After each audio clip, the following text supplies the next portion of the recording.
she like apologizes to Nesryn for like having to ask the questions. Chaol's like, why are you apologizing to her? And says my favorite line that she says in the whole book probably, I assume she has the misfortune of sharing your bed these days. Hey everybody, this is Kat. And this is Rachel. And you're listening to the Smut Peddlers podcast, a show for people who love books, especially when they're smut. We discuss our likes, our dislikes, and share all our favorite moments with you. Today we're talking about Empire of Storms and Tower of Dawn by Sarah J. Maas. So grab your favorite beverage and get ready to burn with us. All right, so it is tandem read time. So we are this is our first episode of the tandem read. We are reading in the romantic order, which we've mentioned before, but part of that is you get an option of whether you read Empire of Storms and then Tower of Dawn. I did it in a weird way where I chose to read Tower of Dawn and then Empire of Storms because small spoiler, I was warned that Empire of Storms does end in a pretty heinous cliffhanger. So I chose to read Tower of Dawn first and then Empire of Storms. This time around, I get to do the tandem read for the first time. Didn't do that my first time around.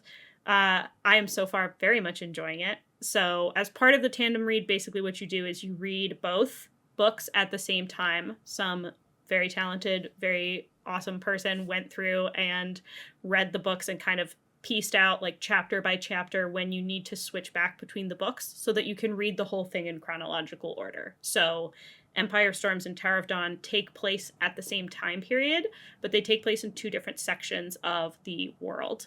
So you can, in theory, read them by swapping back and forth between the books and just read them in chronological order. I very much wanted to do this time around because I was told that it does make reading Tower of Dawn more palatable because it's a whole book about Chaol, and there's a lot of people that are like, we hate Chaol. So I am enjoying it so far. For this episode, we are doing Empire of Storms. We're covering chapter 1 to 13, and in Tower of Dawn, we're covering chapter 1 to 7. So far, it has genuinely been good, and I think I am enjoying it more this time around doing the tandem read. And as someone who has not done the tandem read so far, just from the chapters that like I paused to read Tower of Dawn, Tower of Dawn is a lot more like lore heavy. It's also more political, than it is Empire of Storms. And like as someone who is not like my favorite thing is lore, this sets up a lot of things. So like it's nice to have a little break. Like you read two chapters. It does feel nice that you get to switch back from like this feels like reading Crescent City. Yeah, this feels like reading Crescent City, and then we go back to Akatar for like a little bit, and then we have to come back to Crescent City. So like it does feel it's much more palatable. I'm a huge lover of Crescent City, but even I get that of like just give me a little bit of a break before I have to go back to like the politicalness. Yeah. Yeah, I think it's a lot better so far already. So we finished Queen of Shadows, and at the tail end of Queen of Shadows, a little recap for those who maybe took a break between. We left off with Aelin, Rowan, Aedion, and Lysandra heading to Terrasen so that Aelin could take up her throne in Terrasen. Dorian is now the King of Adarlan, and he is staying in Rifthold. With that, Chaol is his like right-hand man and has demanded that he go and get healed because Chaol, as we learned, is paralyzed from the hips down.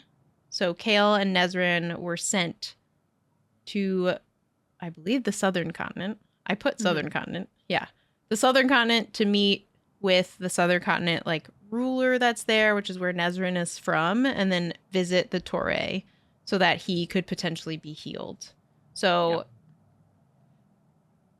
they have two tasks when they go there, and it's to see if this ruler will be on their side during the inevitable war against Parrington, and as a secondary so that Chaol can be healed so that he can no longer be paralyzed, which would be ideal. He gets named the Hand of the King and also an emissary for Terrasen, so he can go in the, like, represent both Dorian and Aelin to try to get them on side, and then also be healed by the Torre healers, who are just the best healers in this world. Recap for witches: the Manon and the 13. Pretty much, we had the big kind of blow up of Morath. Manon and the 13 dropped Elide off into the woods and pretty much said, "Head north and go.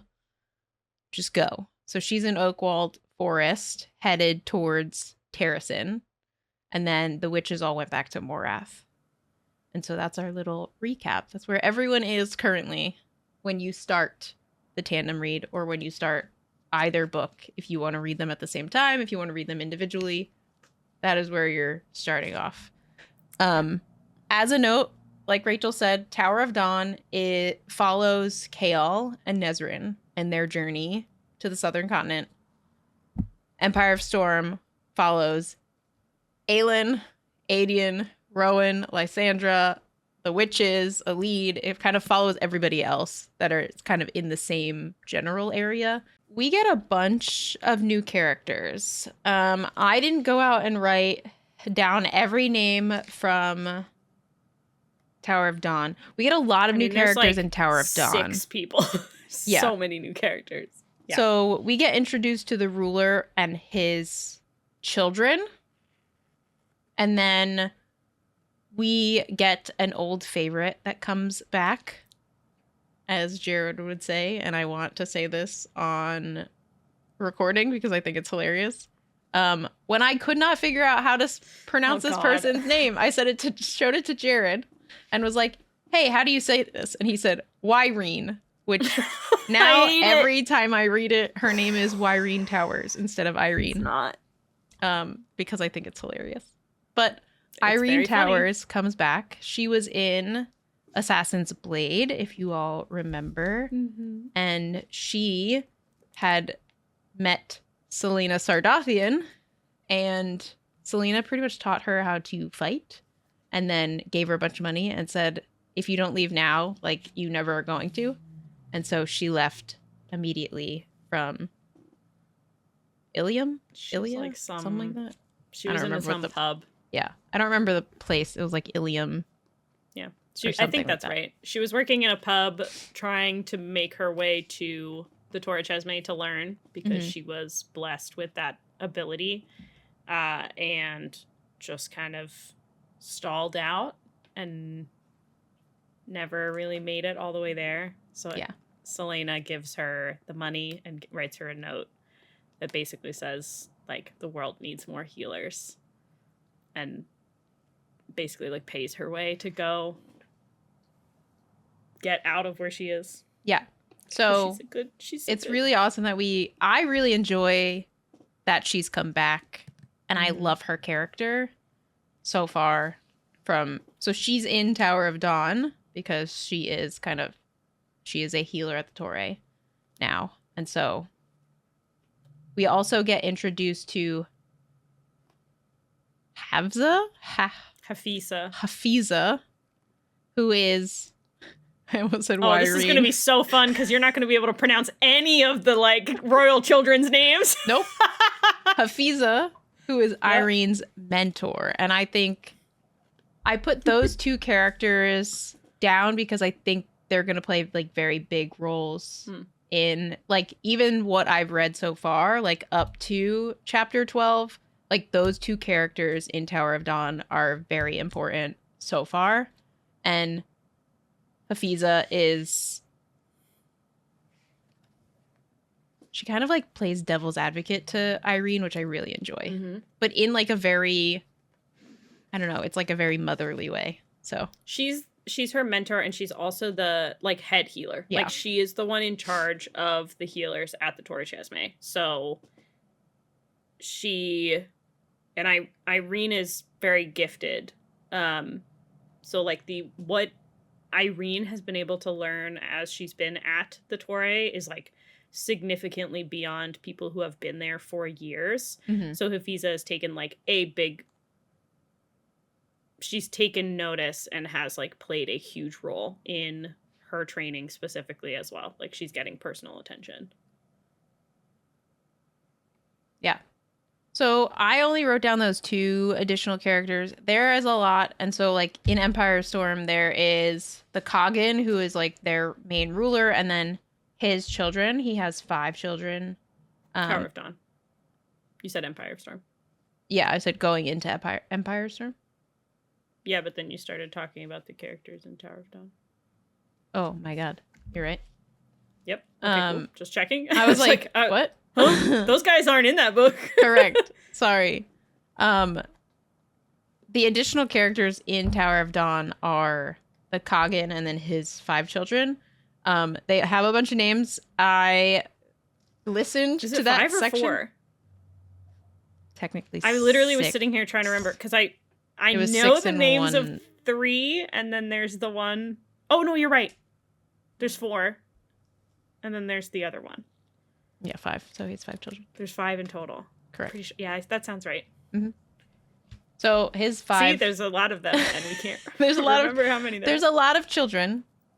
Mm-hmm. And we will discuss their names eventually as we go on. But I didn't write them down individually because fair. I was listening to their names and being like, my brain hurts. There's too many. Yep. It's kind of like, I remember them by their traits of what they do. There's like one that's pregnant. There's one that rides his I can't remember what the they're giant called. birds. Rooks. Yeah, the Rooks. There's the bitchy sister Mm-hmm. and the other one, which is the main guy who's like, I think he's the heir. Or in theory, he's supposed to be the heir. They anticipate, yeah. So pretty much their layout is that the way it works is there's one Coggin and then written on a piece of paper, like hidden, is who is going to be the heir, the next heir. And when the Coggin dies, that's when everyone finds out who the next heir is going to be. So that also, they're he not can like change the heir, he can change his mind at will whenever he wants, and then just like write it down. But it's meant to be like they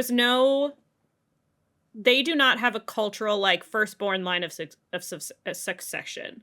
So the concept is basically like one of the things that the Coggin has to do is like have a bunch of kids so they can have a bunch of kids to choose from for who becomes the heir next. So it's never like, well, that one's the firstborn, so that one's going to be one. If the firstborn is a piece of shit, then they choose a different one, which is a great concept.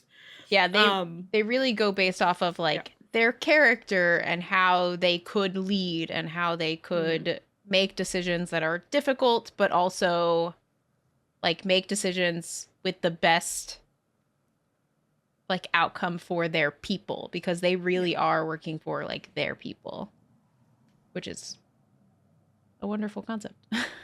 Yeah. Preferred, almost.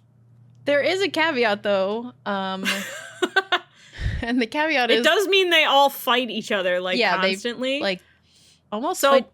They all have this, like, concept of them fighting to the death after someone is chosen. That, like, if one is chosen, the rest all die. And you're like, and you don't feel that from the way that they interact as a family. But the current Coggin like had to deal with that. So it's because it's a culture of any of them could be, you basically have all of the children like vying for that power, and then when one gets selected, there's sometimes, you know, you're gonna have like people who want the other person to be selected, so then you have to cut those lines down so that no one can rise up against you. So it can be pretty, has in the past been pretty bloodthirsty when the Coggin dies. Yeah. So you get a lot of that backstory as you go through.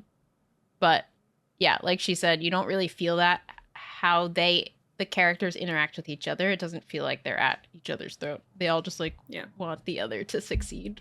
Sort of. They're like kind of know the one is Except for the bitchy sister. She just exists. She's just bitchy. It's fine. So, in the tandem read, we start... She's like Nesta. Yeah, I guess. Well, I don't know. I don't really know her as much, I feel like, yet. I mean, she's definitely got the attitude. Yeah, attitude, yes. So in the Tandem read, we start out with Empire of Storm. So you read Empire of Storm, Nightfall into chapter 5 is like your first wave section. of, first section, first wave of the books. So we start out with Nightfall, and Nightfall is a little bit of a backstory with Elena and Gavin, which I thought was kind of cool. It was a nice little lore drop. We don't know too much about them and how they interact together, so this is from their point of view. They are at their camp in their war against Erewhon. And so we get a little bit of like kind of not necessarily of where Erewhon came from, but why he is where he is in the current day. So they're fighting. It is evening time. They are kind of at their end of the day. Elena and Gavin are discussing kind of tactics, and they both know that like they're not making it through the night. Like their camp is not going to make it through the night. They're very much like, what's the point They were of hoping resting? that her father's army was going to be able to come and help them. Yes. And basically without them, like, they're totally screwed. So they're realizing like how much danger they are in. Yeah. And she basically hatches this plan to try, in Aelin fashion, not necessarily to get them out of it. Like, that's the part that's like so terrifying to like read this, is she's like, okay, well, we're all going to die. There's nothing that we can do. So she's all her only goal is to just try this like crazy Hail Mary because she has no other plan. Yeah. They pretty much are discussing how the darkness from Erewhon is like, they're kind of at the back on like this cliff edge, and they're just watching this like shadow just take each little camp just a little at a time, like just inching towards them. So you get this picture of them kind of like looking over, and it says like the light from the campfires are snuffing out as the darkness is coming. So Erewhon is like quickly approaching them and their safe spot, I guess. Yeah. She basically convinces Gavin to try this like crazy plan of, we don't know if we can kill him, but we can possibly like trap him or try something. Or buy it's some not time. even clear when they're it's not even clear when they're having the discussion like what exactly their plan is, because I don't even think they know. But the part of the conversation that I love was they like talking about it, and Elena is basically saying, I'm gonna go and basically use myself as bait, and Gavin is like, you can't, because if you go and try to kill him, he's just gonna take you over, and like you're not actually going to be able to even try to kill him, even if we think that we can. So she says, that's why I need you to go with me, because she will be able to use him as the bait and distract him long enough so that Elena will be able to try whatever her plan is. Mm-hmm. And they are both like, Gavin is devastated because he knows neither of them will probably make it out of this.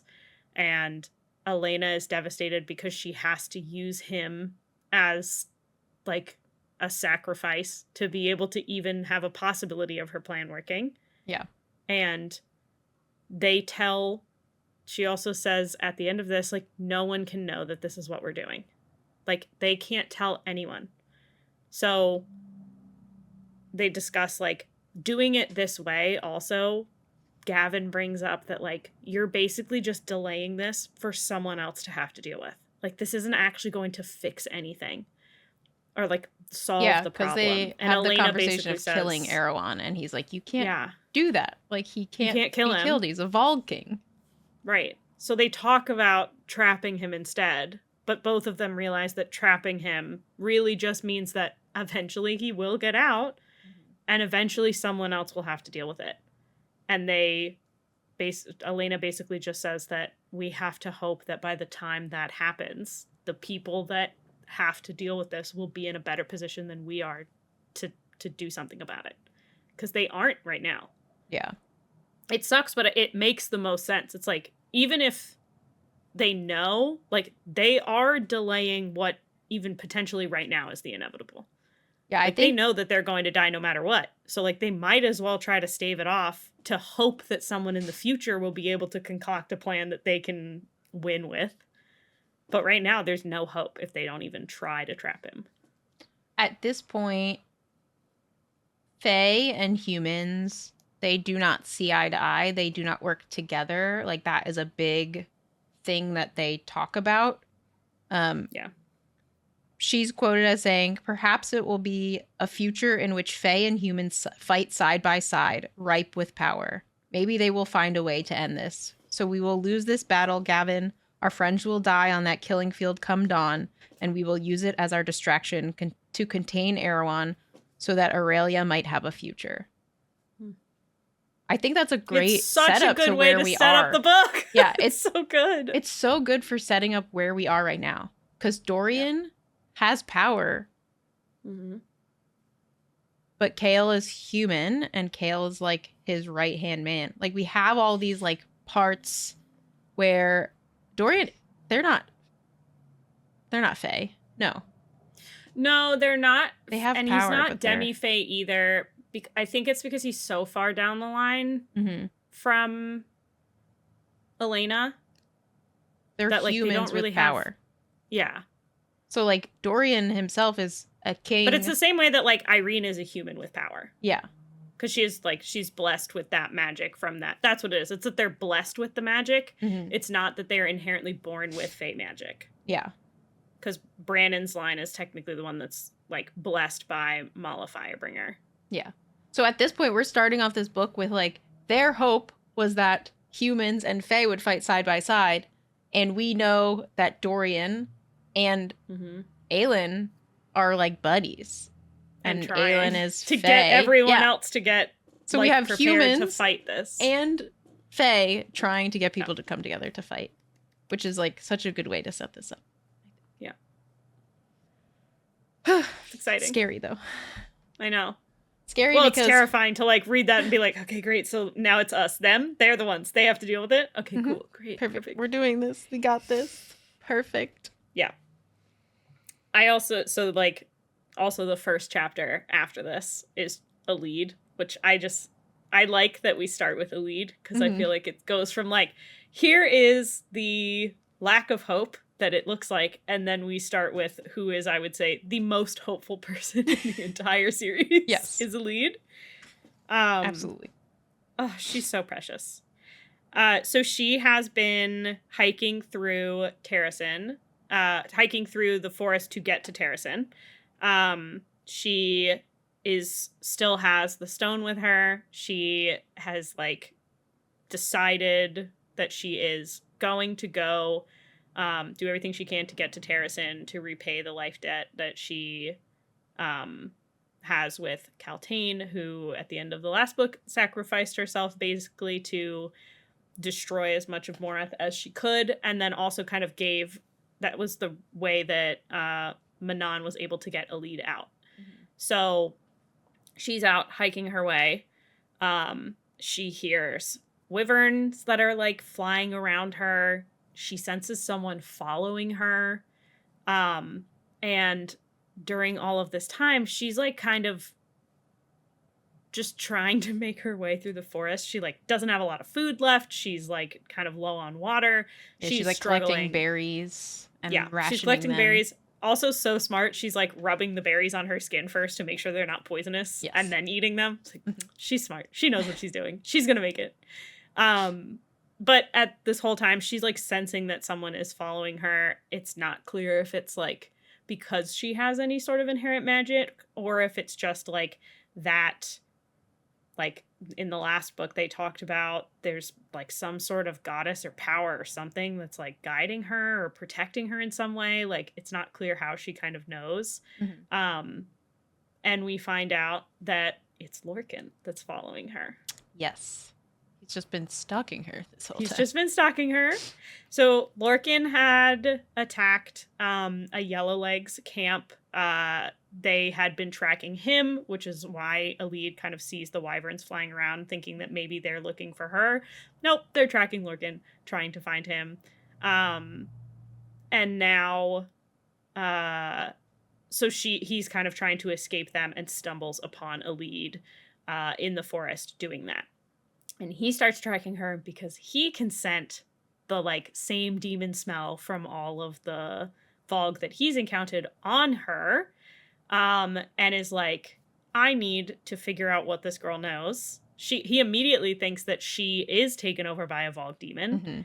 And then like eventually believes that that's probably not the case from the fact that she's like wandering around in the woods lost. Yeah. She's like, this girl doesn't have a Vogue demon in her.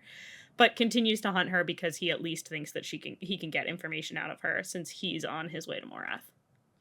He does stop at some point and finds it very interesting because, as we've learned from Lorcan's interactions with Aelin and Rowan even has a very hard time sensing that Lorcan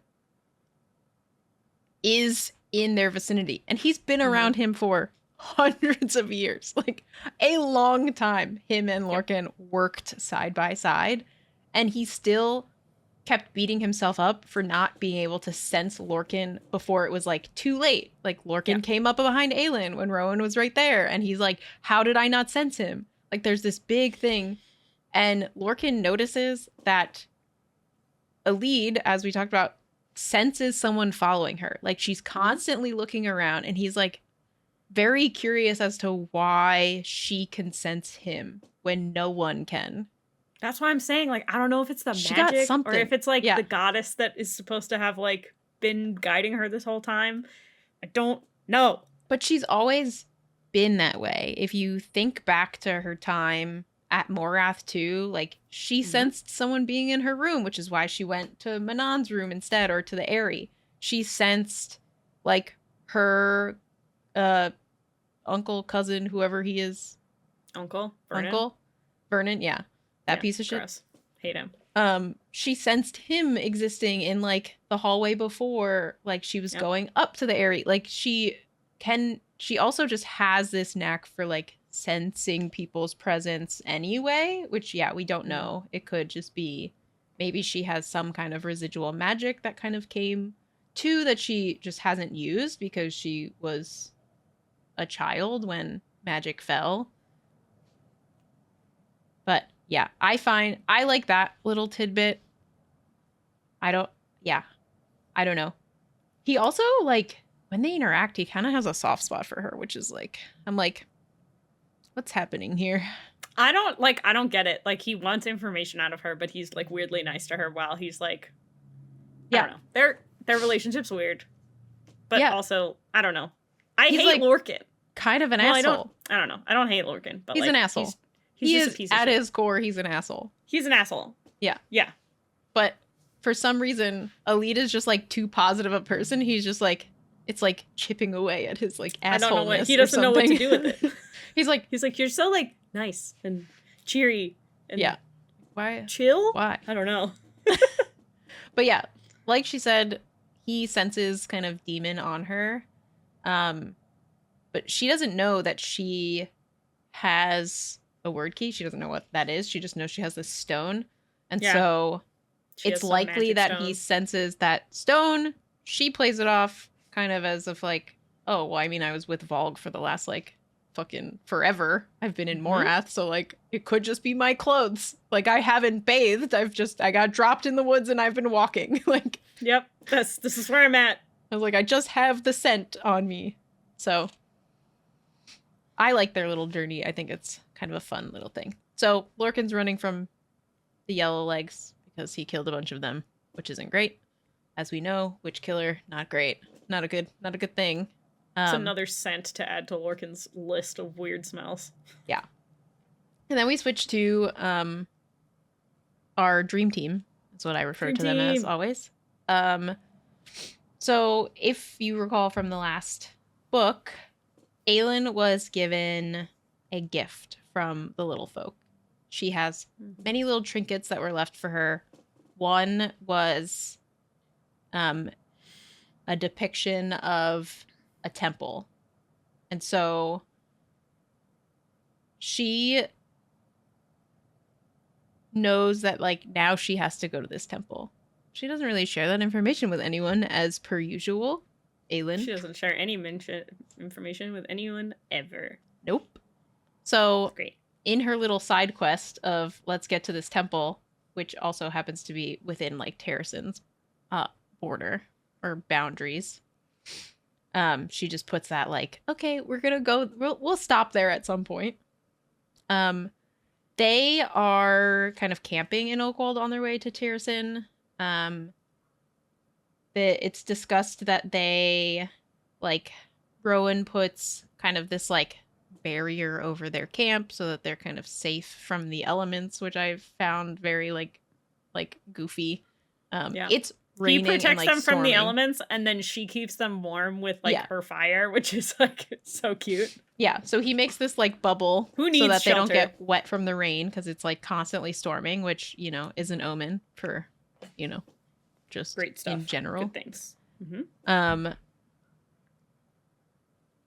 Their plan is to meet all of the lords that Aedion had worked with during his time as a rebel against the King of Adarlan. So Ren is going to be a part of this group. Murtaugh. We get introduced to a new Lord Darrow as well. So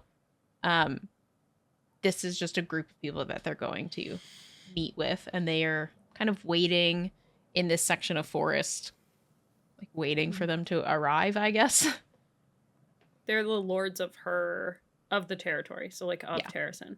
Mm-hmm. So in theory, they would be the people that would, like work under her, I guess. Basically. Yeah. And Darrow is, like, the kind of important one. Like, he is the one that led what's left of Terrasen for a majority of the time that she was away. So Aedion is, like, trying to get her to understand that, like, Darrow has done a lot for her people in her absence, but also is a little hard-headed. Has done a lot for her people in her absence, and thus may be reluctant to just let her come in and be like, all right, great, your turn now, you can take over, good to go. Like, sounds fantastic. A little backstory for him, too, is he is her uncle's, like, partner. Correct? Sure. That sounds right. Yeah. So they were together for a very long time, and then her uncle was killed during the, like, ambush to her family home. Mm-hmm. And Lord Darrow was his significant other, is how I read it. I think that's right. Yeah. Maybe I'm misremembering, but that... So he doesn't just, like, do this out of, like, his own kindness. He's doing this mostly because he is, like, will forever be in love with her uncle. And so he's really doing this for her uncle and in his memory, and not necessarily because he's, like, he wants to rule Terrasen. At least it feels that way. But he's also from there, and, like, spends, like, he cares about the people. I don't think that that's something that's, like, up for dispute, at least in this first section, when we learn about him. Like, he does care about what happens to the territory. Yeah. Oh, absolutely. They were going to meet kind of out in the forest, but Darrow, like, sends a messenger and, like, changes the meeting location, claiming that, like, Murtaugh is, like, too sick to travel. But I thought it was really... Ren? Ren changed it because Ren didn't want Murtaugh to, like, travel out in the rain or something. Yeah. That's what it I don't know. That's what it feels like, but then it also feels like maybe Darrow. It also just feels like a power move of, like, I'm going to change it so that you guys have to come to us. Yeah. But I'll use some claim. Yeah. So they end up changing the location of the meeting and have to go and meet in this tavern. They go to the tavern. They meet up with Ren and Murtaugh and Darrow. And Darrow is like immediately like being a piece of shit. Yeah. He's very like standoffish and doesn't show her really the respect. Talk right away either. No, he just kind of is like, he doesn't show her like the respect that you would think she deserves as the returned like princess or queen of a country. Yeah. Murtaugh is very respectful, like bows Murtaugh's to the her, best. calls her majesty. I love it so much. Ren is like shook. Because Ren realizes like, that Selena, who he interacted with, is Aelin. and is also like makes eyes at Aedion like, you fucking knew this shit? What the hell? Aedion's just like, tee-hee. Oops. Yeah. And My Darrow's just kind of being a piece of shit. He refuses to bow, just like dips his head a little bit. And basically just is like, what are you doing here? Like, what do you want? She's obviously there to try to get the lords on side and figure out what they're going to do about the crisis and about She's also trying to figure out like that's going. how much they know also. Right. Because at this point, we know that Parrington is Erewhon, but we don't know if they do. Yeah. And we also don't really know how much Darrow and all of them know about what happened at the Glass Castle. Yeah. But basically this whole conversation goes off the rails real quick because Darrow is having absolutely none of it and is basically like, well, you also like aren't queen because to be queen of Terrasen, you have to get all of the lords basically of Terrasen to like sign a document that says, yep, we approve you as queen, good to go, A-okay. And Darrow has basically organized this meeting specifically to formally decree that Aelin is not recognized as queen, and that if she tries to take the throne against the wishes of these lords that Darrow has already gotten on side before they've even had a chance to meet her, that it will be an act of war and an act of treason against them. Treason. I also love that immediately Aedion is like, you think the Bane is going to help you at all? Like, no, the Bane answers to Aelin. Darrow's like, well, the Bane's part of the army, which answers to us. And Aedion's like, good luck with that. It's like, no. Sure, but they've only been working with me specifically for the last 10 years. But that's fine. Don't worry about it. Surprisingly, Aelin keeps her cool through all of this. Like, one of the lines that I loved in this, one of the lines that I absolutely loved in this was, she makes some comment about like, if I can keep my shit together, so can they. Like, yeah. I have one Rowan thing highlighted in this that I just hilarious to me. So, there's like one little thing between Aelin and Rowan that I found very comical because usually it's Rowan keeps his cool and like keeps Aelin like at bay because she like loses her shit or gets angry often. She announces that Rowan is her Caranon, which we know. And of course, Darrow is a piece of shit. So he is like, Caranon, a long forgotten term. What other things did Maeve teach you in Dorinel this spring? She pretty much like bites her tongue, and Rowan like speaks at her like, permission to speak, Majesty. Like, I'm gonna rip him a fucking new one. And I was just like, yes, fuck Darrow. Like, go Rowan, please. Please say something. I just found that little like conversation or little like internal dialogue. What the heck did I get on my book? I have a spot. Disaster. No. I dropped my whole ass book in my salad, and mine, I don't have nearly as bad of a spot in mine. Please hold while she fixes her book. I feel like it's making it worse. It probably is making it worse. Unfortunately, I don't think you're going to be able to get food stain out of your... I don't think it's food. I wasn't eating. Now I've just made the letter, like the letters all blurry. I rub the ink. Okay, we're just going to pretend that doesn't exist.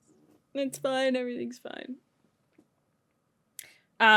Pretty much they're all sassy towards Darrow, except for Aelin, which I found great because what Aedion says, I don't think you particularly want to hear my thoughts right now, Darrow. Yeah, because he's like, I don't know what, because he's also pissed because they like reveal basically that she let Rowan take the blood oath to her. So like Darrow's like, Aedion, what do you have to say about this? And he's like, I'm not on your side for this one, dude. Like, shut up. You're being super disrespectful to my queen. You're not gonna get what you want from me right now. You don't want to know what I would say to you at this moment.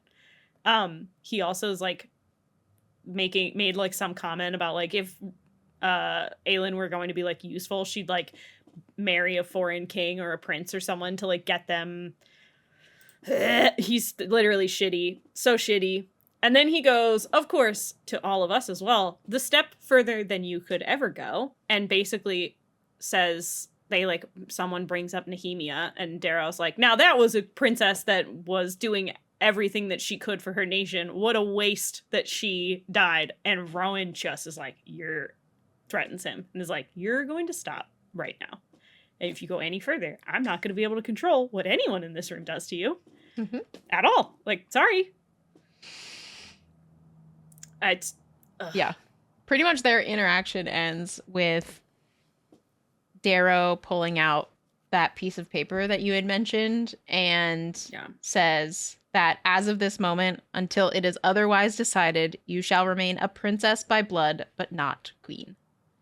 And you're just like, fuck you, Darrow. Burn in hell. I thought you were on our side because you loved her uncle. But no, apparently that means nothing. You're just a piece of shit. Who thinks that they're children. This whole meeting is basically broken up when a messenger comes in to tell them that the Iron Teeth have invaded Rifthold and have like sacked the city and taken it. So they basically all like are like, all right, well, this conversation wasn't going anywhere. We gotta go.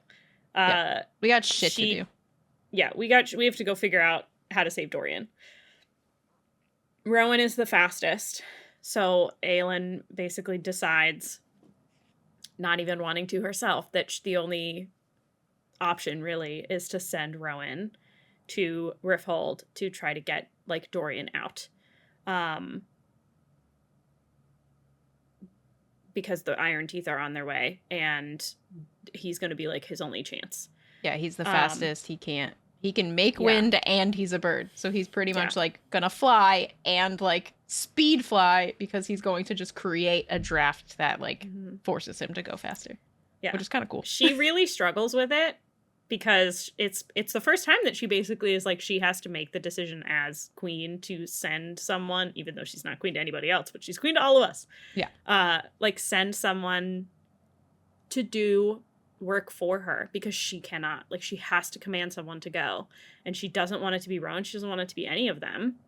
And she kind of realizes this is the first time that she has to make that decision and send him. And she basically is like, come back. Like, you have to come back. Yeah. They do come up with a game plan, though. So, like, once he gets Dorian, she's like, you're not going to fight them. Like, you're not doing that. You and Dorian are getting out, and you're going to meet us. And we're going to meet at Skull's Bay. Because I have there's a captain there that him and I, we go way back. As we're aware. Yeah. Not necessarily, they don't go back on good terms, but... Yeah, she does mention, she's like, well... Like, we can go there, but, like, you guys should take point on that conversation. It's like, well, don't you know him? She's like, he's not going to be super jazzed to see me. Captain Rolfe, as some of you may remember, is the one that she... Destroyed his whole armada. Destroyed his whole, like... freed all the slaves, and... It's fine. There won't be any problems with that meeting at all, I'm sure. No. Captain Rolfe was going to be so excited to see her. That's for sure. Yeah. So they she also, this was the other part that I hated but also loved. Aelin decides that the safest place for Evangeline, since they gotta go and, do some mischief and stuff, will be to be with Darrow and Murtaugh and Ren. To be Specifically trained basically Murtaugh. like as a lady. Yeah. I mean, Murtaugh is the one that gets entrusted with her care, which is great because it's the only person really that I would even trust to, like, Ren's fine, but Ren is I think adjacent he's to still a little Murtaugh. butthurt. I think, yeah. He's still a little butthurt that, like, whatever. So the thing that they mention in the book too is, so she tells Evangeline to take care of Fleetfoot. So Fleetfoot once again goes with Evangeline to be taken care of. And Evangeline, like, doesn't want to go. She's so sad. And Aelin basically tells her, like, okay, I need you. This is your mission. Like, you have to go, listen, learn everything that you can, and, like, win my kingdom for me. Like, basically tells her, like, you have to win over these old men for me with your charm and your grace, and learn everything that you can and listen, be like my spy. Yeah. And she knows how to do this. She's been doing it her whole life. Right, exactly. Yeah. So and it's like then perfect. She it's very fitting. threatens Murtaugh and all of them basically with, like, a blood vow or whatever. If they don't protect her, she will destroy all of them. She will kill all of them. Yeah. And they note, like, in this book that, like, the reason that she does it is, like, if they can't bring themselves to protect this one person, this one life that doesn't serve to do anything for them politically, or, like, be able to, like, that they're not worth saving. Like, if they can't protect this one girl, they're not worth her time to spend the effort to, like, they're not try to win over. Yeah. And Murtaugh's response, because he's lost so many people and his granddaughters were, like, killed when the king came, like, the first time around. He's like, I've lost many granddaughters. I do not intend to lose another. I love Murtaugh so much. Ugh.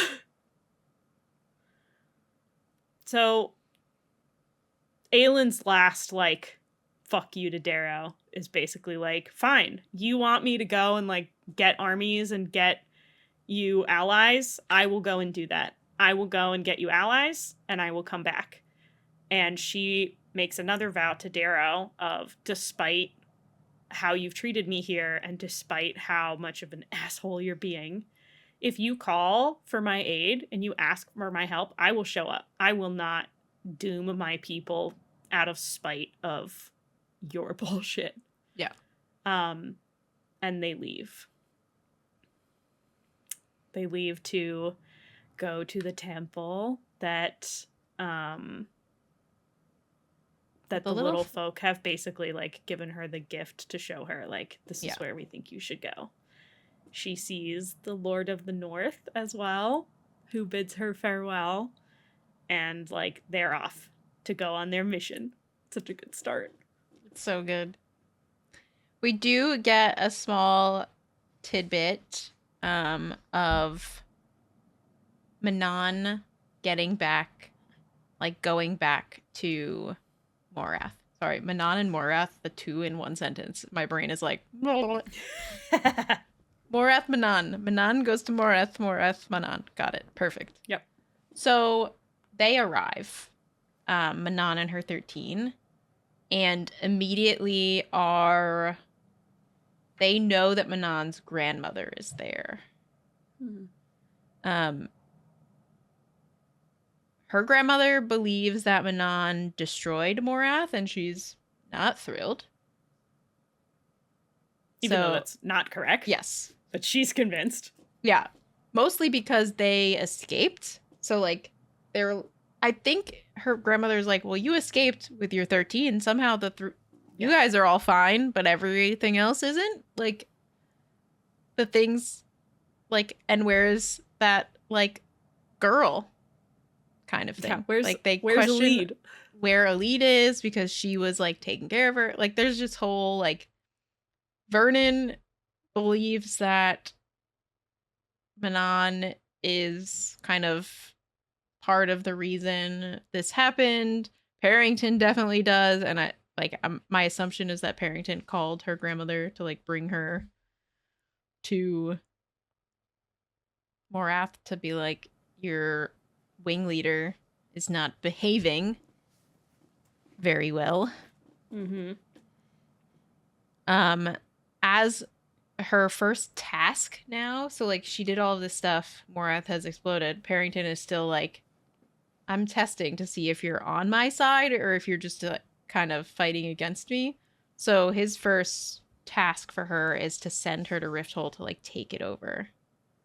And that's where, and pretty much says that like, I've already sent the Yellowlegs, you and your 13er, to go follow them and take over the city.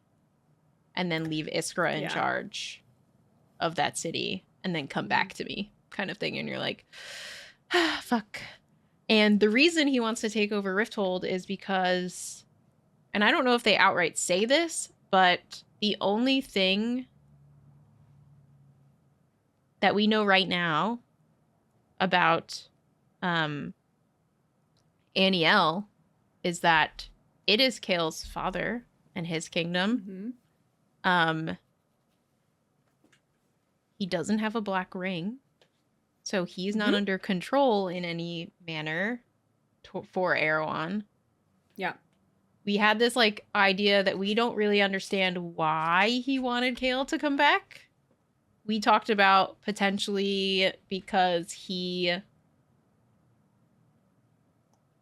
is also like sort of fighting against this. He's not taking sides. Yes. Like his father is not taking sides, and his territory is like a huge strategic piece of the puzzle. So the place where the wyverns train and stuff is basically like a mountain range that goes down the left side of the territory, and then Morath is in like the bottom corner, and then in between Morath and Adarlan is basically like Aniel's right in the middle.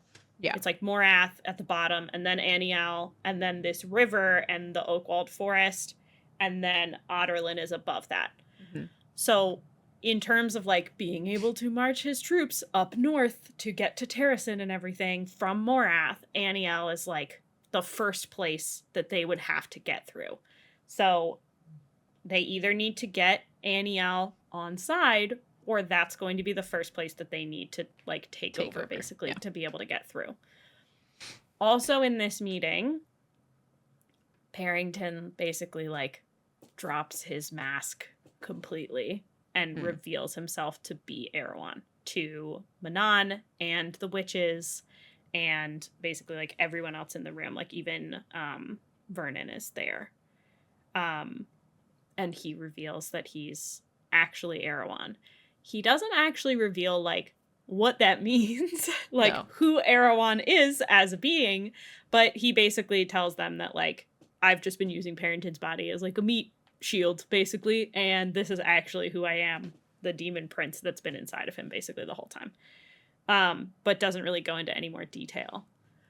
Manon does like push back against destroying Rifthold because he does originally task her with like destroying the city. Wipe the whole city. Yep. And Manon is like, strategically that's not a great idea. And all of us are kind of like, strategically, Manon? You mean like you have a heart and feelings and stuff and you don't want to destroy a whole feeling? And Manon's like, no, like strategically. None of that's, no. So she does convince them to just take over the city and hold it, basically, which is how like Iskra ends up, they'd say like Iskra should be in charge, which that's gonna go super well.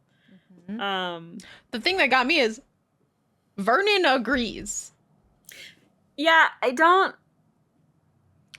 this chapter, like, Vernon confuses me in this chapter of like, he agrees with Manon to like not destroy the city, and I'm like, Vernon, why? Like, I feel like, does he actually give a shit about the people? Like, you know, is he one of those people that's like, it's not fun to rule over people if there's no one to rule over? Vernon might know Erewhon. Like, maybe he didn't know Parrington was Erewhon to begin with. And now Oh, that like he knows he's Erewhon, he's like, oh, scared shitless. fuck. Like, that's not what I thought we were doing here. Like, maybe he was, like, really on board with the King of Adarlan being, like... That's true. I mean, we really don't know over. how much Vernon knew. And then... Because we don't know so... Obviously, no one knows that Erewhon was locked under the mountain. Because Elena and Gavin told nobody.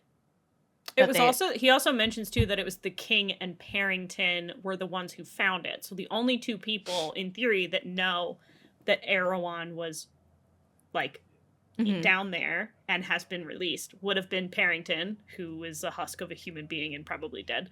Yeah. Like realistically. And then the king, who is also now dead and only told Dorian and Aelin. Yeah. So like no one else really knows that Erewhon is like this being from like under the mountain. I have a feeling that Vernon, knowing his backstory a bit, he's kind of he was what? He's now the Lord of Paranth, which used to Paranth, which because was supposed Elide to is be technically Elide. supposed to be, yeah. So my assumption is that he knows kind of the story of Elena and Gavin, because that's kind of their side. Mm-hmm. And he knows the story of Elena and Gavin defeating Erewhon, because that is the story they give, is that they defeated him. They didn't tell anyone that he was locked under the mountain. So my assumption, based off his kind of like weird change of like being on the side of Manon, is that he's like, oh fuck, so he's back? That's not great. I'm gonna play it cool. That's a good point, because he would know, because they're from Terrasen. Yeah, he would know that like backstory. So my thought immediately was like, oh, he knows something we don't know. Because maybe not from living through that, like he didn't live through Elena and Gavin's like time, but all through their personal history. That Erewhon's name should be terrifying. Alarm bells. And Erewhon's the first person that knows it's Erewhon is Vernon, because in that conversation, it's Vernon that tells them his name is Erewhon, because he pretty much says like, something along like they traveled for a long time or something where he pretty much says his name. Yeah. Like Vernon says King Erewhon or whatever. Or my King Erewhon or something along those lines. Which is how like Manon knows that he's Erewhon. Which is terrifying. Especially since Vernon has been such a piece of shit, you're like, oh no. Now he wants to be on our side? This must be really bad. Like, really, really bad. You hear any sort of agreement from Vernon, and you're like, oh no! What's happening? Yeah. He also orders... So he basically says, like, cool, great, don't destroy this city, that's fine, you can just take it, but destroy the glass wall. Because it's, like... He still wants the symbol destroyed because he just wants to break the people emotionally. And yeah, a big hope. We don't like hope. Yeah, here. A big thing throughout these stories is symbolism. And so, like, even when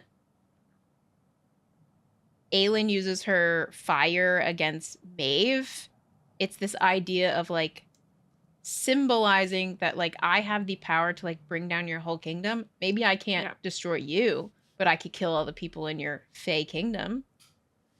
And it's, like, this idea of, like, symbols play a big role and can, like, be what people use as hope. And Erewhon says his reasoning behind breaking the breaking the glass wall. My brain was trying to say castle for some reason. So he says, bring it down. What did you call it in the other episode? His glass bullshit room. Glass bullshit room, yeah. Yeah. There is a glass wall in Rifthold, impossible to miss. Damage the city enough to instill fear, show our power, but that wall, bring it down. She only said why. Those golden eyes simmered like hot coals, because destroying a symbol can break the spirits of men as much as bloodshed. Mm-hmm. Terrifying. So it's horrifying. He's horrifying. She takes the order. The only adjustment she makes to the orders when she gives them to her 13 is to leave Dorian for her. And she also like orders them to tell that to like the yellow legs that are going with them, because Iskra's going with. And like everyone is under orders to not kill Dorian, and that it's her kill. Mm-hmm. And then like immediately goes to find Ghislaine to get information about like, please Erewhon. Tell me about Erewhon right now. Like, hey, who this guy? Who is this? What does he do? Doesn't get a ton of information, unfortunately. Yeah.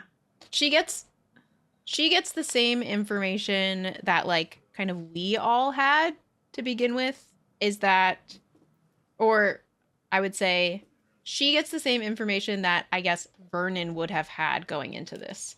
So yeah, like she gets the story of Gavin and Elena fought Erewhon and destroyed him, so he should not be here. Like, this should not be a thing. And then Astrid snorts after hearing the story, like, Lord Brandon did all this stuff and like he got killed or whatever. Astrid says, it would seem that legend is wrong because we are currently we were just face to face with him. So you know, that's we had great. A conversation with him, so I think that's incorrect. Yeah, I don't think he's dead, considering he was in front of us. So that's good. Yeah. Also, this really doesn't have a ton of relevance to the story itself, but they go to the blacksmith who like made them a bunch of cool armor and shit, mm-hmm. and he made her a super dope. It had been forged of the same dark metal the nose and brow guards fashioned, so that most of her face would be in shadows, save for her mouth and her iron teeth. The 6 lances of the crown jutted upwards like small swords, a conqueror's helm, a demon's helm. He gives her this dope as fuck like crown to wear into battle, like crown helmet thing. It's beautiful. It sounds so cool. It probably looks so cool, and she's so cool, and I love her. Yeah, this to me feels had to throw like in the dope crown. She puts it over her head, and this to me feels like she is ready. Like, mm-hmm. She's like, the 13 they're kitted up. We have all of our armor, all of our like flight leathers. We're ready to go, kind of thing. And she's like, all right, let's go fuck some shit up, I guess. Astrid kind of knows why. Astrid and, is it Sorrel? What the fuck is her? Sorrel is the third. Sorrel. Yeah. They kind of know a bit more. Astrid definitely knows why. Astrid knows because she's the one that went with her to Rifthold to write the thing. And then Sorrel is kind of just like suspect because of everything that they've gone through already. But Astrid is like, you just want him alive. Yeah. You don't want him. Astrid's like, okay, got it. Perfect. We just won't kill him. Got it. Cool. Yeah.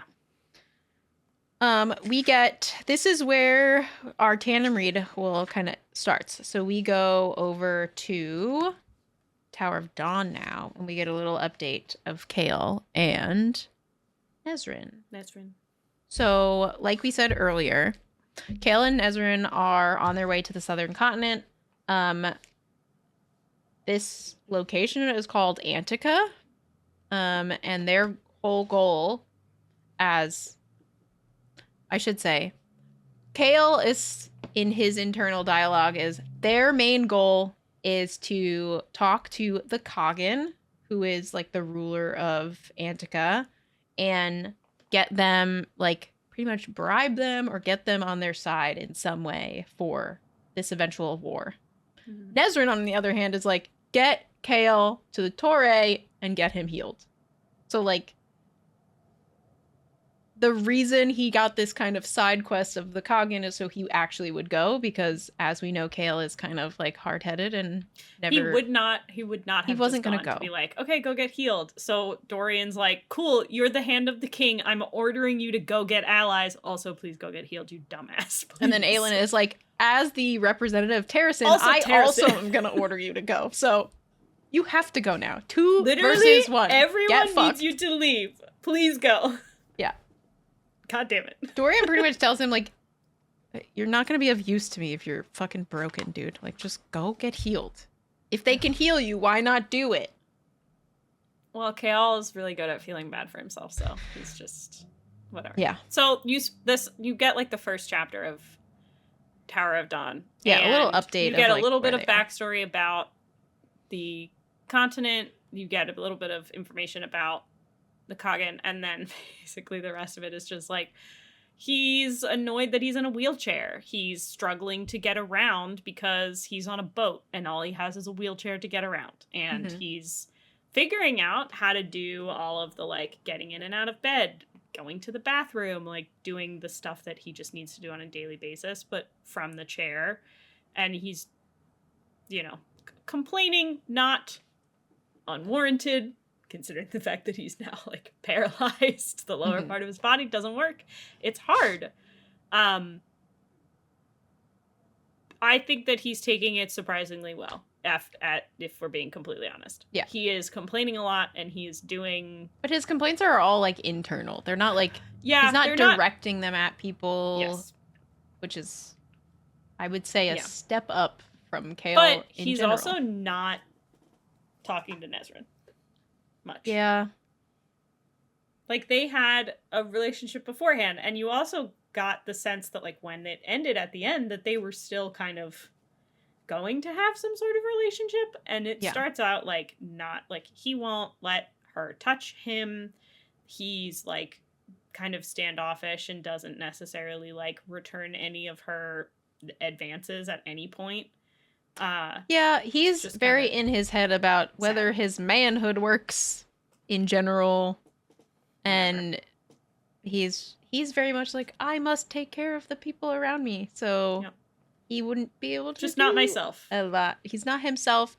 Honestly, I don't blame him for not wanting to like do that stuff. However, their relationship, communication would be nice in terms of like why. Nesryn is like, very much, oh, maybe it's just me. Yeah, well, part of their relationship to begin with. So, like, originally they were just, like, fuck buddies. Mm-hmm. And then they were, like, catching feelings as they were, like, interacting with Aelin and Rowan and all of that stuff. So, like, they started off fuck buddies. Then she prayed that he would come back from, like, the big war, like, big fight against the king.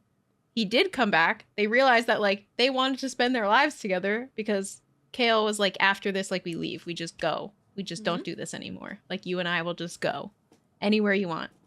And then now we're here, and she doesn't know how to talk to him either. I would say it's like definitely... He's really depressed, which, like, rightfully so. He has lost his ability to walk. She... Up to this point, they never really had a relationship outside of, like, kind of biting each other's heads off, and then, like, they just fucked to get off or like whatever. So she's like, maybe I can distract him and like we can do that. And he does not take to that, which is like what they used to do, like distract them from what was going on, sleep together, Now she's trying that and he's like, no, I don't want to do that. So they're both kind of like, well, I don't know. They're in a weird spot. Yeah, they're in a very weird spot right now, relationship wise, but they do make it to Antica, at least. So we flip back from here back to Empire of Storms, and we got our first chapter with Dorian, and he's been having nightmares. He doesn't want to like talk to his mother and brother because he doesn't want to lie to them about what's been going on and like everything that happened with his dad. and then all hell breaks loose. Yeah, he doesn't want to tell his brother that he killed their dad, and he doesn't want to tell his mom that, hey, I killed your husband. Sorry. Also, he was the most evil. He wasn't actually a super evil man. He was actually just trapped, maybe. I don't know. He had a fog prince he makes some inside of comment him. about he makes some comment about well, my mother actually was with him, not him, the bad guy, a couple times, obviously, because they have kids. And he's like, I don't really think I want to talk to my mom about that. Yep. We'll leave that one alone. So yeah, he's struggling, and then he hears the thundering sounds of wyvern wings coming. Yeah, he first him. thinks it's a storm. Yeah. Which he's like, thunder, it's not cloudy. What's happening? Nope. And then it's like, okay, the witches are coming. Mm-hmm. Yeah. The witches Iskra arrive. and her yellow legs get there first, which is not great, as we know, because... And they start the attack. They were told to wait for Manon, and they disobeyed the order directly, of course, because Iskra's a piece of shit. And they've already, started the fight by the time Manon and the 13 get there. Manon immediately goes to find Dorian. It is, the first thing that she does, which is awesome. And she does find another witch with Dorian, trying to kill Dorian, and she fucking beheads the witch attacking Dorian. It's so cool. Dorian recognizes her and says, "Hello, witchling." But it's very cool that he recognizes her, because there's so much weird memory shit that's going on in his head from when he was taken over by the demon. But he does remember Manon.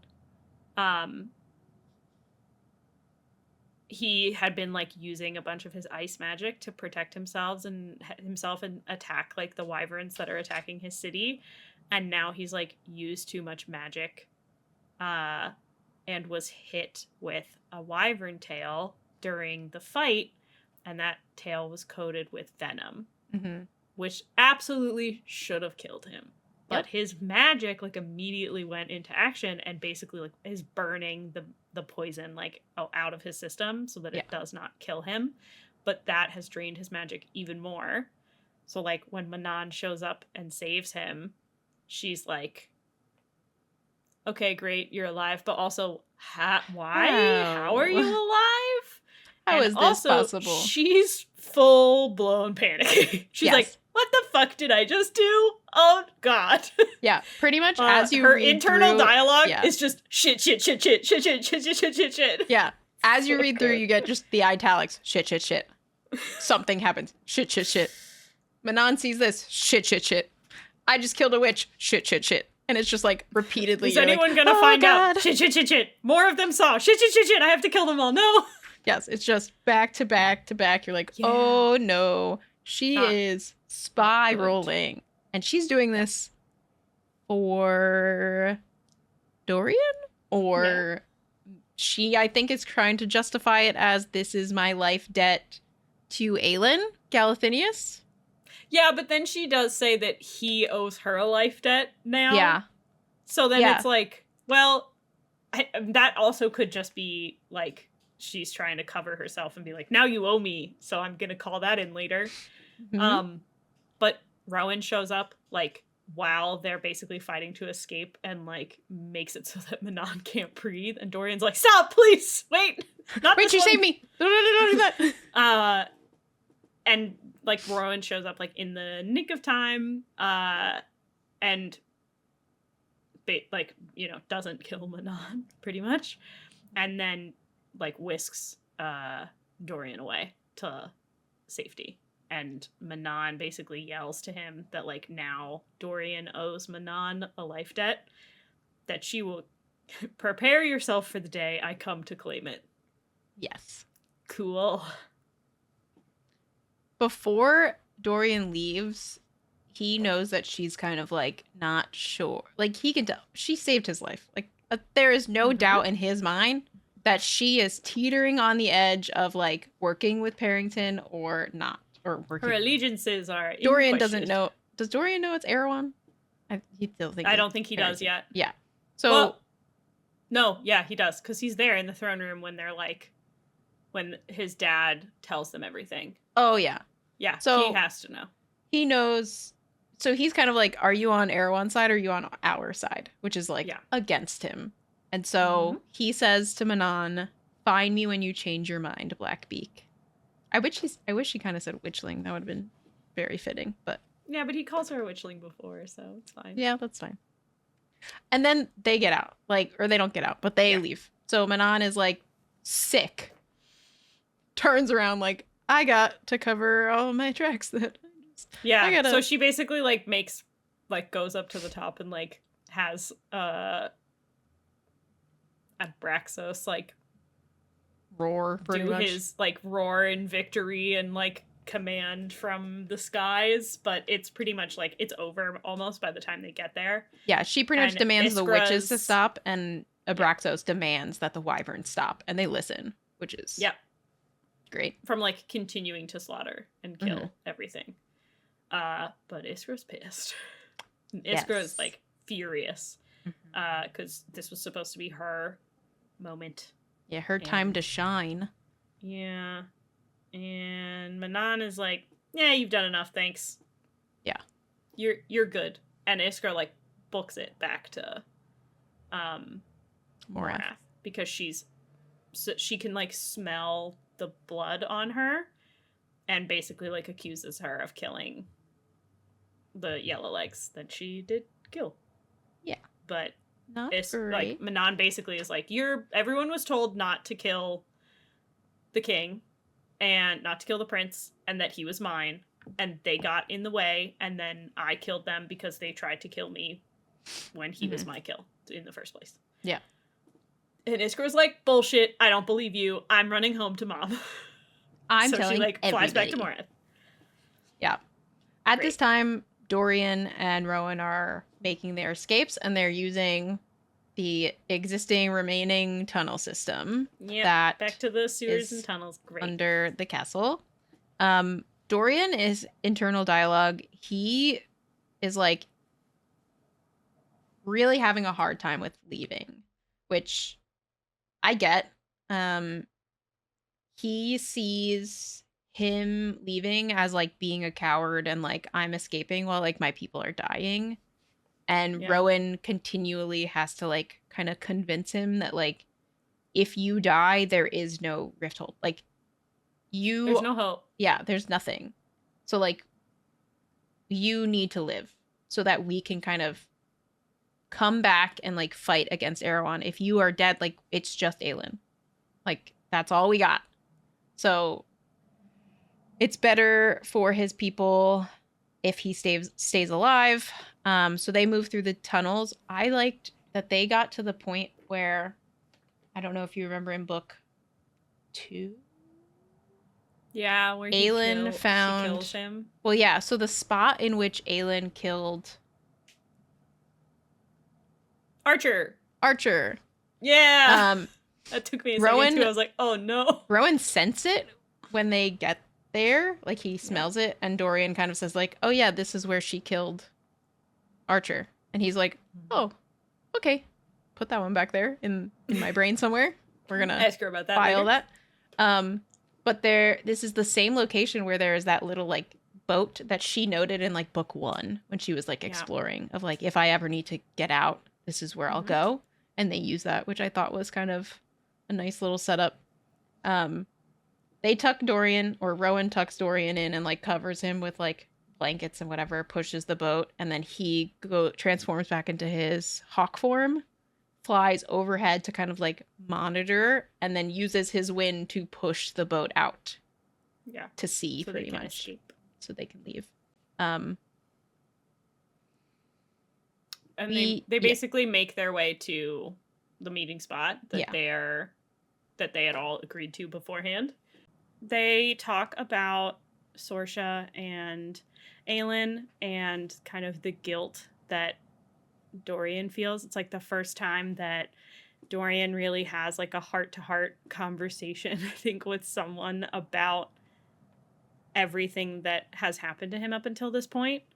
I also love that it's with Rowan because I feel like it's the perfect, like, I could see him having the conversation with Chaol, but I feel like Rowan has all of that past trauma that's similar to like what Dorian has gone through up until this point.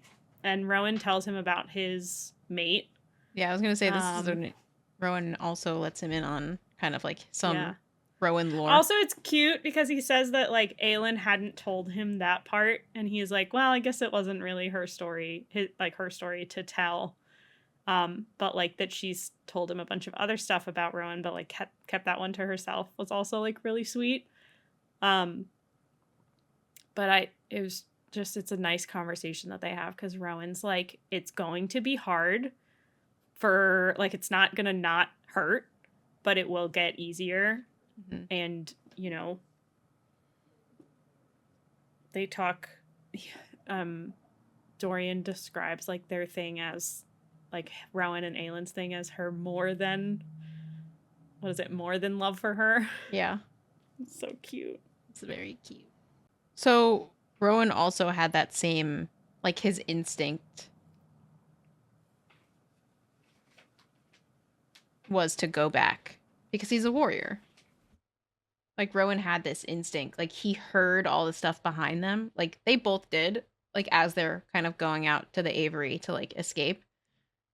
Rowan also had that same, like he knew that his directive was like to get Dorian out, and he heard people dying, which is hard for him as a warrior. Like that is like at this point in his blood to go and help and like protect people. He also had this kind of like, he heard the things happening. It says, the lap of waves was barely audible over the roar of wyverns and the innocent screaming for help that would never come. He shut out the ache in his chest, the urge to turn around. This was war. These lands would endure far worse in the coming days and months. His queen, no matter how he tried to shield her, would endure far worse. By the time the boat drifted down the little river snaking toward the Aviary Delta, a white-tailed hawk soaring high above in it, the walls of the stone castle were bathed in blood. So that's like Rowan's inner dialogue at that moment. So he's doing all this stuff. You get this idea that he's like, no, we have to save Dorian, but like inside he's still struggling with the idea of like leaving all these people to die. Which is like one of the first big decisions he has to make outside of fighting the king, like that he also has to make that goes against his instinct. Yeah. But it is exactly what Aelin was like, no fighting. Yeah. Get him, get out. It's the reason she said, you are to get Dorian. And it's exactly what he tells Dorian too. It's like, you have to survive. Like, you have to leave them and you have to go and survive and live. It's rough. It's hard. So we go back to Tower of Dawn now, for more time with Chaol and Nesryn. This book has not seen enough, like, I read one chapter from it and then switched to Kindle because I was like tired of holding two separate books.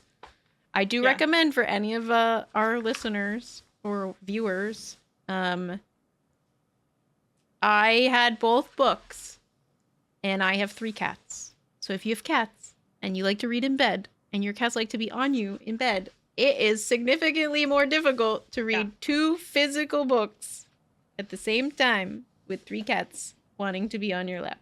So I will say that at least for me, the floppiness of both books, I have very, very floppy books for both of these.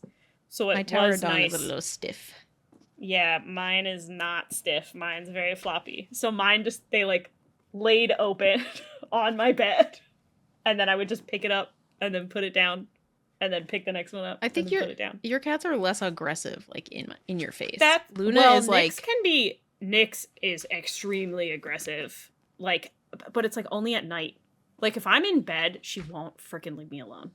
Yeah, and she won't just like sit and snuggle. Like, if she's snuggling, you have to actively be petting her, or she'll just, like, smack you in the face Luna does with her the, like, paw headbutt. until you do it. No. She, Nyx like, does the lifts thing my where arm she up. just, like, I'm gonna smack you a whole lot. Okay, thanks. I didn't offer to pet you. If you want to sit next to me and chill, you can, but please, I'm trying to read. Ooh, no, Nice that's yucky. spine cracked. I was trying to, like, warm the pages up. For our audio listeners, that book is stiff as hell. Yeah, standing straight up. Yep, that's not good. No, we don't like that. Ew. Ooh, I don't like the sound of it either. It, like, cracked. You can hear how bad it is. You see where it, like, gave, this is though? what you want to hear. Yeah, whatever. I tried. It was hard for me to tab your book and not crack the spine. It's fine. It's cracked. Yeah. It is what it is at It's this fine. point. It was easy on audiobook, though. Just swap back and forth, yeah. Yeah, because all I had, mind it. like, I just got to the chapter that I was And then you switch finished to the next with, one and and it then I starts. swapped. Yeah, and it starts right where you picked up, so it's Mhm. easy. I liked it a lot. Yeah, so we're back in Tower of Dawn. Nesryn is feeling quite at home because she is originally, like, her family is from this area and from this continent. We get more information about the Kagan that we had discussed kind of previously when we talked about the new characters in the book. The Kagan are, like, considered a god among their people as well. The other thing that's kind of sick about this whole area is that they are super great with all religions. Anyone can practice whatever religion they want, and if you become part of the Kagan's territory, your gods will, like, have a place in the, like, main city where they are. So, like, religious freedom, big win. But they do still consider, like, the god of healing, like Silva, to be, like, the highest among all of the gods. And it's even above the Kagan themselves. So, like, the Torre and all of the healers and that god, they don't have any obligation to the Kagan or are required to, like, do anything specifically for the Kagan. They're, like, separate of that ruling area. So they have an aerial cavalry, which are the Rooks. They are eagle-like enormous birds. Very cool. And it's definitely, like, kind of hinted at in the beginning that they're like, great! Maybe they can fight the Wyverns. They're significantly smaller, but they are very well trained, and their aerial cavalry is really, like, the only thing that they've ever talked about in these books that could go up against the Wyverns, really. Yeah, the biggest thing I think with them is that the Kagan have been utilizing Rooks for centuries. Mm-hmm. That's kind of the big difference between, like, the Wyverns and the Witches and the Kagan, is that they are very well trained. They have been doing this for a very long time. Yeah.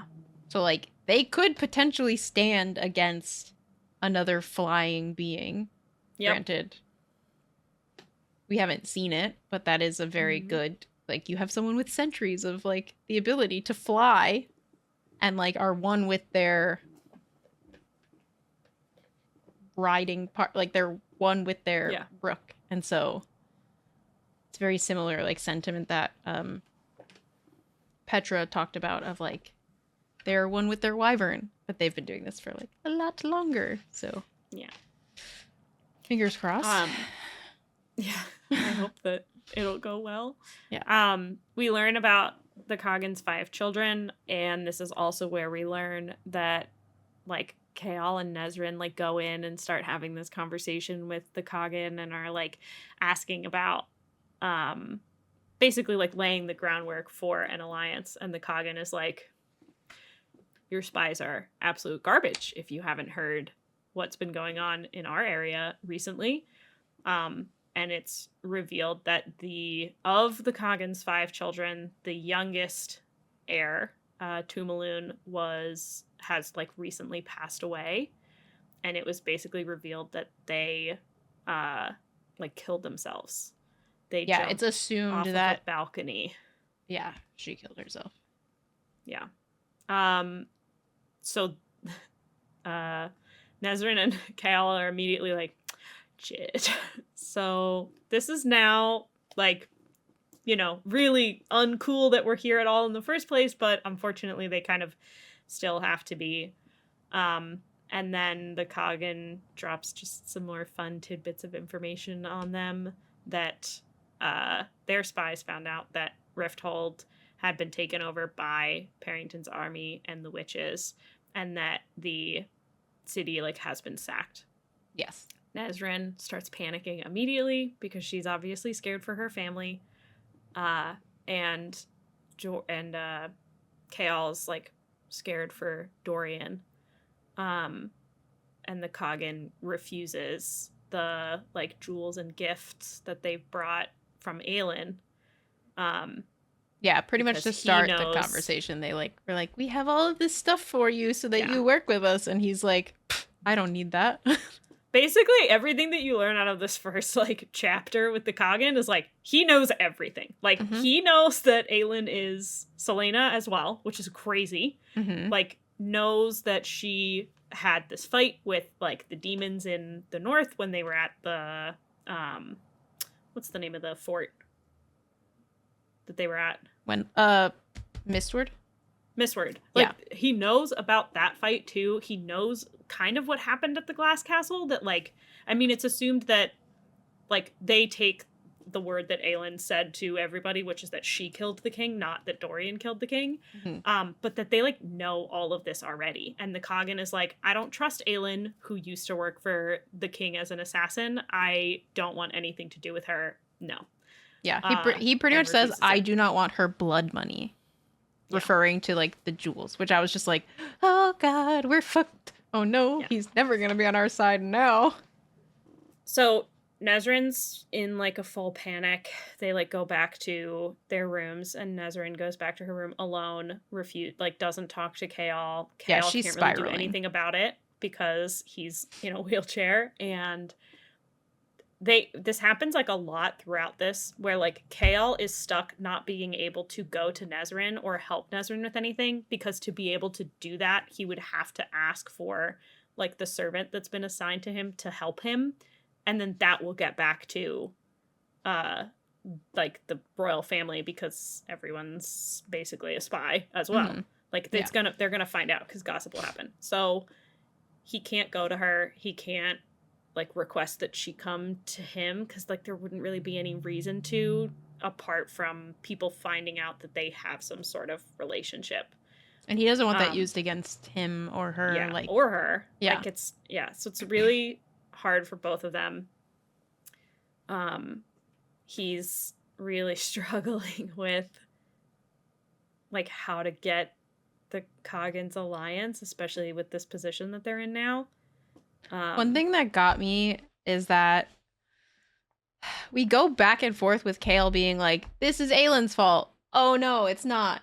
This is Aelin's fault. Oh no, it's not. And he has another like thought of how Aelin cost them this alliance because she was an assassin. And you're like, which is bullshit. Bro, she would not have been with the king if you and Dorian didn't go and fucking get her anyway. So like, you're kind of at fault too if that's your line of thought. But like, she survived. She did what she had to survive.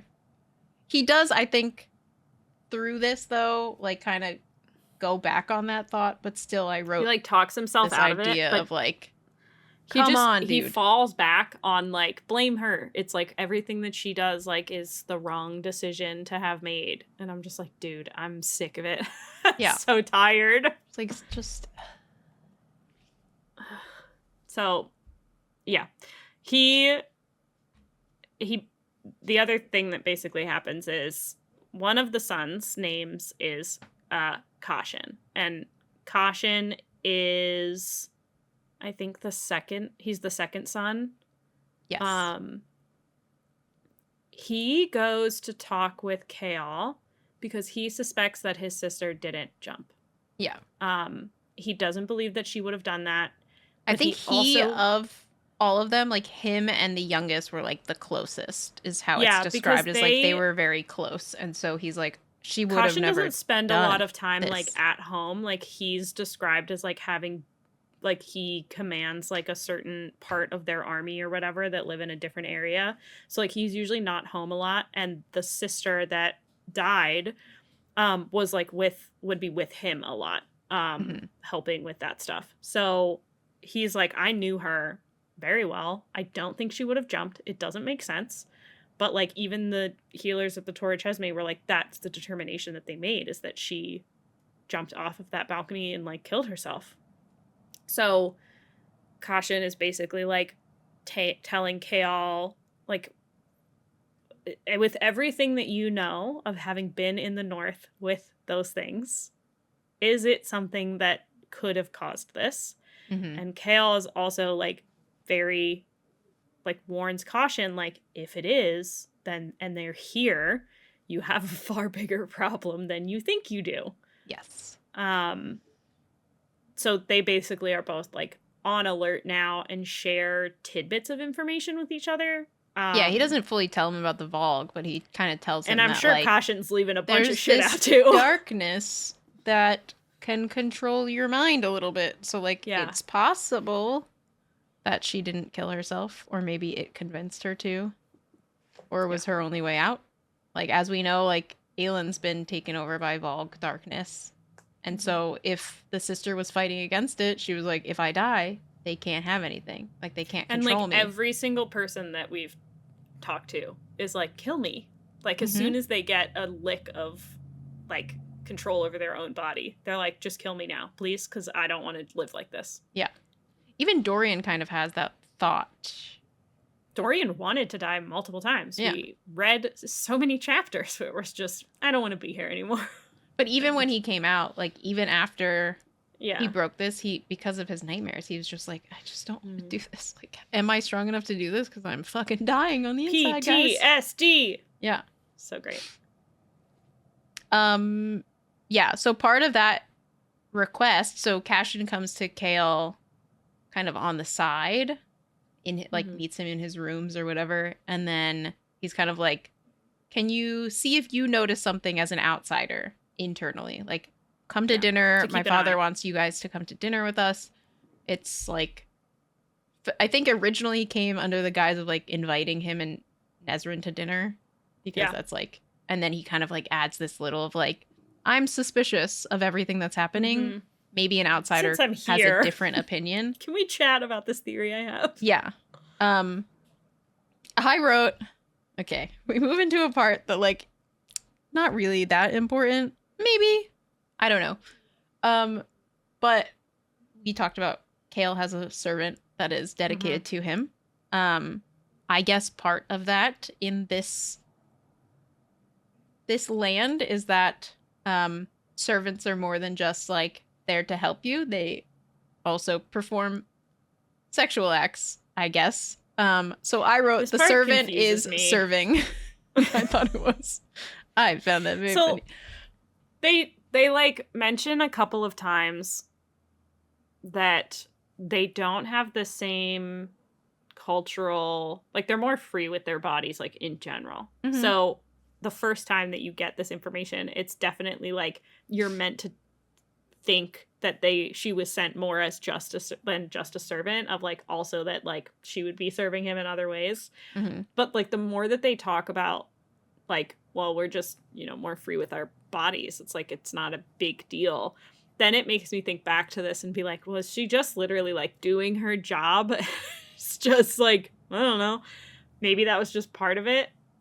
More than, because they're not slaves is the other thing. Like the other thing that they talk about in this thing is that one of the previous Coggins decided slavery was a bad idea, revolutionary thought, and was like, this is terrible, we're not doing this anymore. Like outlawed slavery and started paying all of the people that were slaves to like continue to work in the household. And the people in the household, if they chose to, like they didn't have to stay. Like they were allowed to leave or do whatever they wanted. Like, but they're paid very well, and it's like a very nice life that they get basically to live and work in the palace for the king or for the Coggin. So like they all want to work there.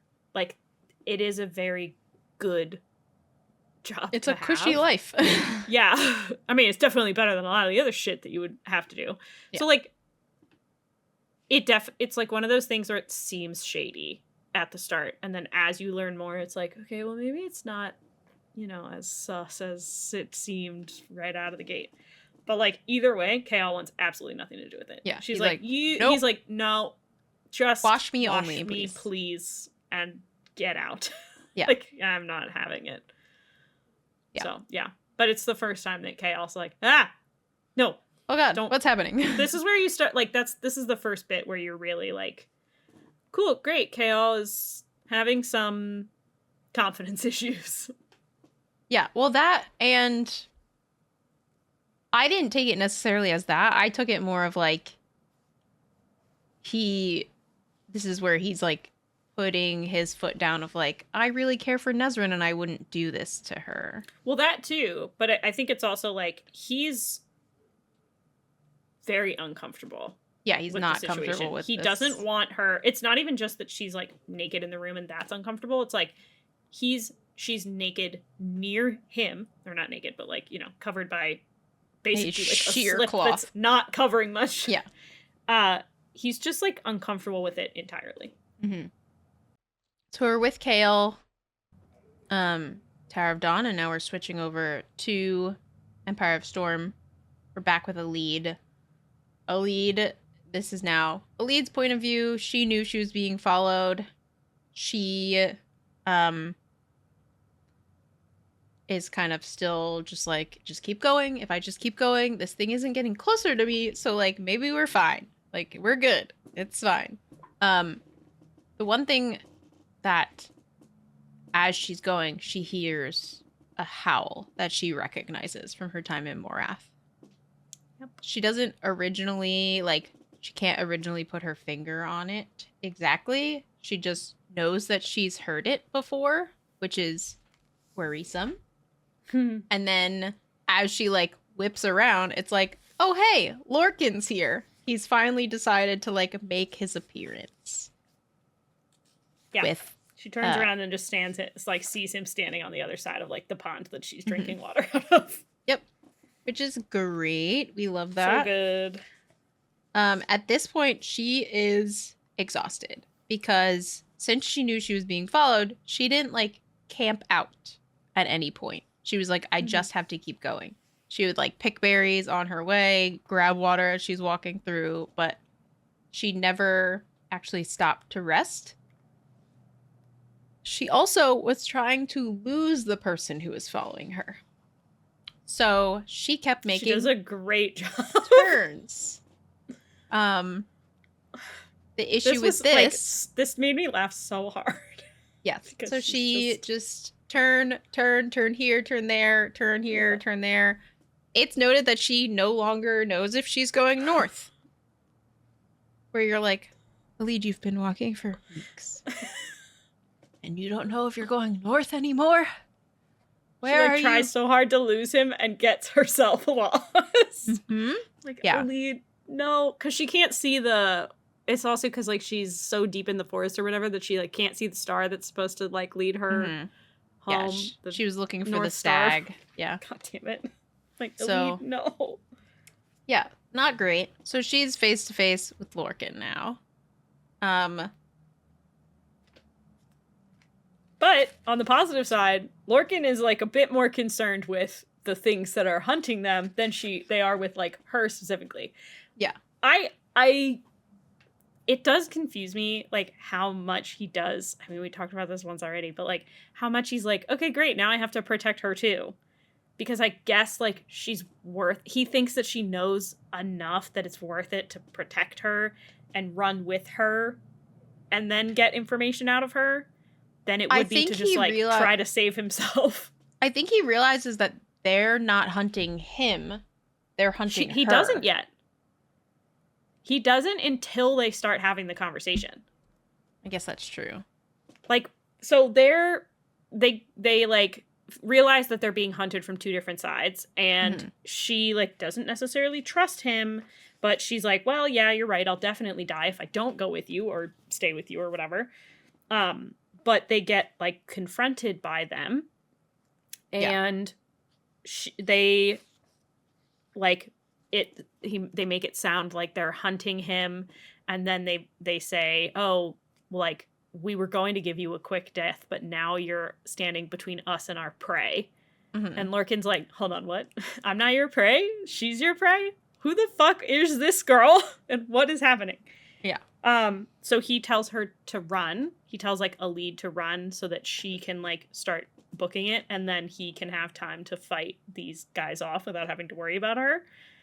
I have one thing in here. So in weird. That moment, he puts up, so he can make shields similar to Rowan, I guess. Like, he can make barriers. Yeah. And typically nothing can get through them. Like, they have to, like, pretty much break the barrier down. So they have to repeatedly hit it with magic to, like, break it. And it's noted, Lorcan opened his mouth to order her to hurry when the invisible wall snapped. Not snapped, but cracked, as if those beasts had cleaved through it. Impossible. No one can get through those shields, not even Rowan Rudding Whitethorn, who is, like, in his eyes, he's so one powerful. Of the most powerful Fae males, aside from him.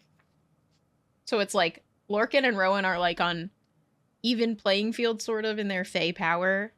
Lorcan has some stuff that, like, Rowan can't go against, and Rowan has some stuff that Lorcan can't go against. So, like, they're kind of, like, I would say pretty level in their Fae power. That's how it's described. Like, he notes, too, that, like, the magic that he feels from them is, like, nothing that he's experienced before. Like, it's not like Rowan's. It's not like Aelin's, who he calls Whitethorn's bitch queen. And Lorcan's magic is that of will, of death and thought and destruction. But, like, nothing is like what he, like, feels from these demons. So yeah, they, like, basically, he, like, briefly thinks about using the word key that he has, in quotes has, because he still doesn't realize that he was tricked and that that's not actually a word key. Well, he hasn't opened it. I mean, he I still don't blame him he for hasn't, not fucking with it, but he hasn't checked yet. So, like, he doesn't actually have a word key. So he briefly thinks about using the word key that he doesn't realize he doesn't have. And then basically is like, that's a terrible idea, actually, because if they find out that he has a word key and Athryl's ring, and then it gets back to, like, if he gets captured or they are able to take it from him, then, like, he has all the word keys or whatever. Not realizing that we're all pretty sure that the stone that Elide has is the word key that's now been taken from Morath. So, like, the terrifying thing is that Lorcan thinks he has a word key. Elide actually has a word key. And both of them are like, well, we can't really get captured by these guys, so we gotta go. Yeah, we gotta get out of here.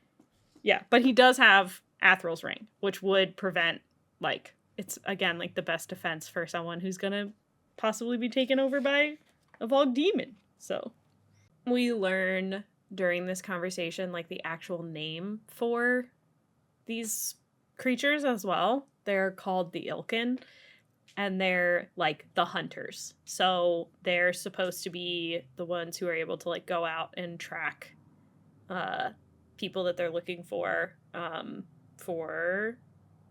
his dark majesty, as they call him. And this is also when they're like, yeah, you're between us and our prey. And he's like, this one? That one? Over there? What do you want with her? It's like, she's important, okay? We have been sent to retrieve her. He gets Elide to run. And she basically gets caught by one of these Ilkin. And she has some quick thinking and pretends to be a witch. Well, it's not that she pretends to be a witch. She pretends to be confident, like the witches. Well, like, I think that's what she's trying to do, though. Like, she's pretending to be one of the witches. Oh, yeah. She is making them... Okay. Yeah. She wants it to think, I mean, she doesn't necessarily say I'm a witch, fuck off or whatever, but like she mimics the confidence of Manon. She says that like I've been sent out here to hunt the girl and now you're disturbing my hunt. Go away. And like holds on to the like, you know, word stone she doesn't realize is a word stone because she knows that it has some sort of magic because she's like felt it from it. And she's just like clutching it to hope that it senses that magic and thinks that it's coming from her and not from the stone. She's like actually manages to trick it into thinking that she's supposed to be out here tracking herself basically. And then she like slips up a little bit and like mentions something about like I've hurt my ankle in your stupid, you know, tracking down of me. And he's like, wait a second, the person we're tracking is supposed to have a hurt ankle. And she's like trying to like Jedi mind trick it, like pay no attention to what I just said. You are gonna be in trouble if they find out that you prevented me from doing my job. Like you'll get strapped to a table like you did in the castle or whatever, and you're gonna get in big trouble. And the thing is like scared enough by just that threat, and the fact that she has knowledge of that is like tricked back into believing that she's actually been sent out here to track the girl that they're tracking. Yeah. And kind of manages to like scurry away. She runs back into Lorcan though. And Lorcan is like, how the fuck did you get away? How did you trick one of them enough to get away from them? And then Elide like really doesn't tell him anything at all. And he basically like they realize that they've been tricked and like start tracking them again. And Lorcan's like, you gotta make a decision. Like you're either gonna come with me or we're probably both gonna die. I'll just leave you here. So they basically like agree to like escape together. She tells him that her name is Marion, which is very clever because he gives her his real name. His name is Lorcan. Yeah. And she's like, well, my name's Marion. Nice to meet you. And he makes her promise, or she makes him promise that he's not going to hurt her. Yeah. Or like abandon her. And we get like Lorcan's perspective of like, little did she know that promises is like the only thing that he actually trades in. Yep. So he's serious when he says that he'll protect her if he gets her out of this, and then she'll give him like the information that he's looking for in return. He also lets us know that in her trying to avoid him, she is about a day away from the Aviary, which means she's in Adarlan. And had not been going the correct direction this whole time. So, you know, that's great. They do talk about Aelin and Selena. Yeah. Which was very funny because Elide, he's basically like, why are you going that direction? Like, why are you trying to get to the north? And she's like, well, I'm trying to find Aelin Galathinius. Also, I have to go find someone whose name is Selena Sardathian because I have to complete this task. And Lorcan's like, I'm not telling her that those are the same people because that's going to raise a lot of questions, but that's interesting information to have now. Yeah. That was funny where he goes, should I tell her? I don't think so. We're gonna pretend. She doesn't need to know right now. Their conversation is about, like, why he's going to Morath is so funny. She says, why do you wish to go to Morath? Everyone else is fleeing from it. I was sent by my mistress to stop the threat it poses. You're one man, male. Not an insult, but Lorcan stared her down anyway. I have my skills just as you have yours. Where he's like, I still don't understand what your skills are or how you just got away from those things. I had to kill 2 of them to get away. But, you know, that's fine. Yeah. No big deal. I do like that at the end of this, he's like, we have to go. We have to go do this thing. And she's like, I have a plan to, like, keep us from being hunted. Yep. And he kind of is like, okay, I guess. I don't have one, so let's go with whatever you're thinking. Yeah, which I think is kind of funny, that he's just kind of like, yeah. Yeah, because she goes, they'll be hunting for us at every crossing, searching wagons. If they could find me here, they'll find me on any main road. And find him too, if the witches were still out for his blood. Lorcan said, and you have some idea around this? A faint smile danced around her rosebud mouth. Despite the horrors they escaped, her misery in the woods, I might. And you're like, yeah. Oh, let's go. Let's go, Elide. Elide's the bomb. All right. We return to Tower of Dawn. Yes. And we get our first Irene chapter. Irene. It's so good. Irene Towers. Really enjoy her in this book. She's fantastic. Of all the people, like, we meet a bunch of players from Assassin's Blade, obviously. Like, it was a setup to a lot of things. But so far, she is my favorite character that we meet again. I mean this in a joking way, because I'm not entirely serious, but, like, if you just cut out all of the Chaol chapters and this were just a story about Irene, it would be, like, at least 4 stars. Like, I'm just saying.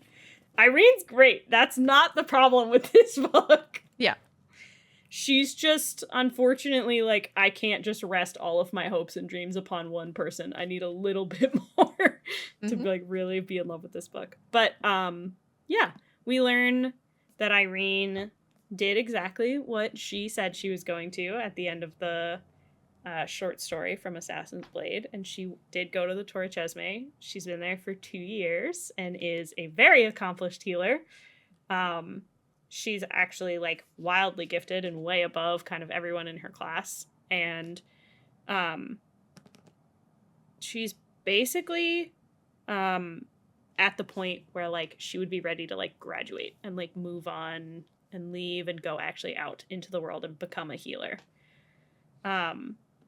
She's excited by the prospect and definitely wants to do that. Hafisa doesn't want her to go because she's very, very gifted and would love her to, like, stay. And I think Hafisa, like, also has, like, a sweet spot for her. Someone else also has a sweet spot for her. Caution is apparently very fond of her. Yes. And Hafisa kind of brings that up in like a way of, like, well, you know, should you leave, you could stay. Like, Caution is obviously interested, and probably you'd be able to find a place here and be a healer and do what you want to. But Irene is from Fenharrow. Yeah. Which is not anywhere near the southern continent. It's back up with Adarlan and Terrasen, and her, like, she wants to go home and help in that fight, like, basically against Adarlan. So she's, like, not interested in sticking around, and has been very clear, as much as she can be at least, to, like, Caution that she's not interested, because she has a mission that she has to go and do. This is where, like, Irene and Chaol's path cross. So as basically, like, her final test, Hafisa is like, cool, you're gonna take your exams, you'll graduate, everything will be cool and great. But, like, before you do that, I just want you to treat, like, one more patient. And she assigns Chaol to Irene. And Irene is immediately like, hell fucking no. Like, nope. He works for the king. No, thank you. I refuse to heal someone who was in a position of power during the time where my family was killed. Like, her mother was burned alive by the king's soldiers. So she's like, fuck that. Not healing him. No thanks. And Hafisa is like, here's the thing, okay? Like, if you're gonna go and be a healer in this battle, you have to heal both sides. That's your job. Like, very much the same way that, like, doctors in our world have to have this, like, oath of they are healing people no matter what. They do the same thing. So this is, like, Hafiza's last test for her. And she's like, if you treat him, you know, you're good to go. She does, like, I think she plays the devil's advocate to Irene Yep. like very well. Mhm. So she kind of pushes back in saying, like, when I met you, when you were this timid girl that showed up willing to pay all of this money to learn Yeah. here, She like I dropped wondered all of who the she money that was. Selena gave her Yeah. on the desk and was like, "Teach me, please." A big part of that is that Hafisa was like, I wondered where you were. I saw like the darkness in your eyes. I saw that you up to this point were very like defeated internally. And I went out of like the norm and accepted you because I believed in your ability to overcome a lot of this like darkness. And so I think that plays like a very good kind of pivot into Irene's mind where she's like, well, fuck. If she believes that like I could overcome darkness, maybe I can overcome this. Yeah. So she, by the end of it, agrees to meet with him, but does not agree to treat him. Yeah. Which I think is like, you know, because even Hafiza says like, it is our right as healers to say no to treating someone. Yep.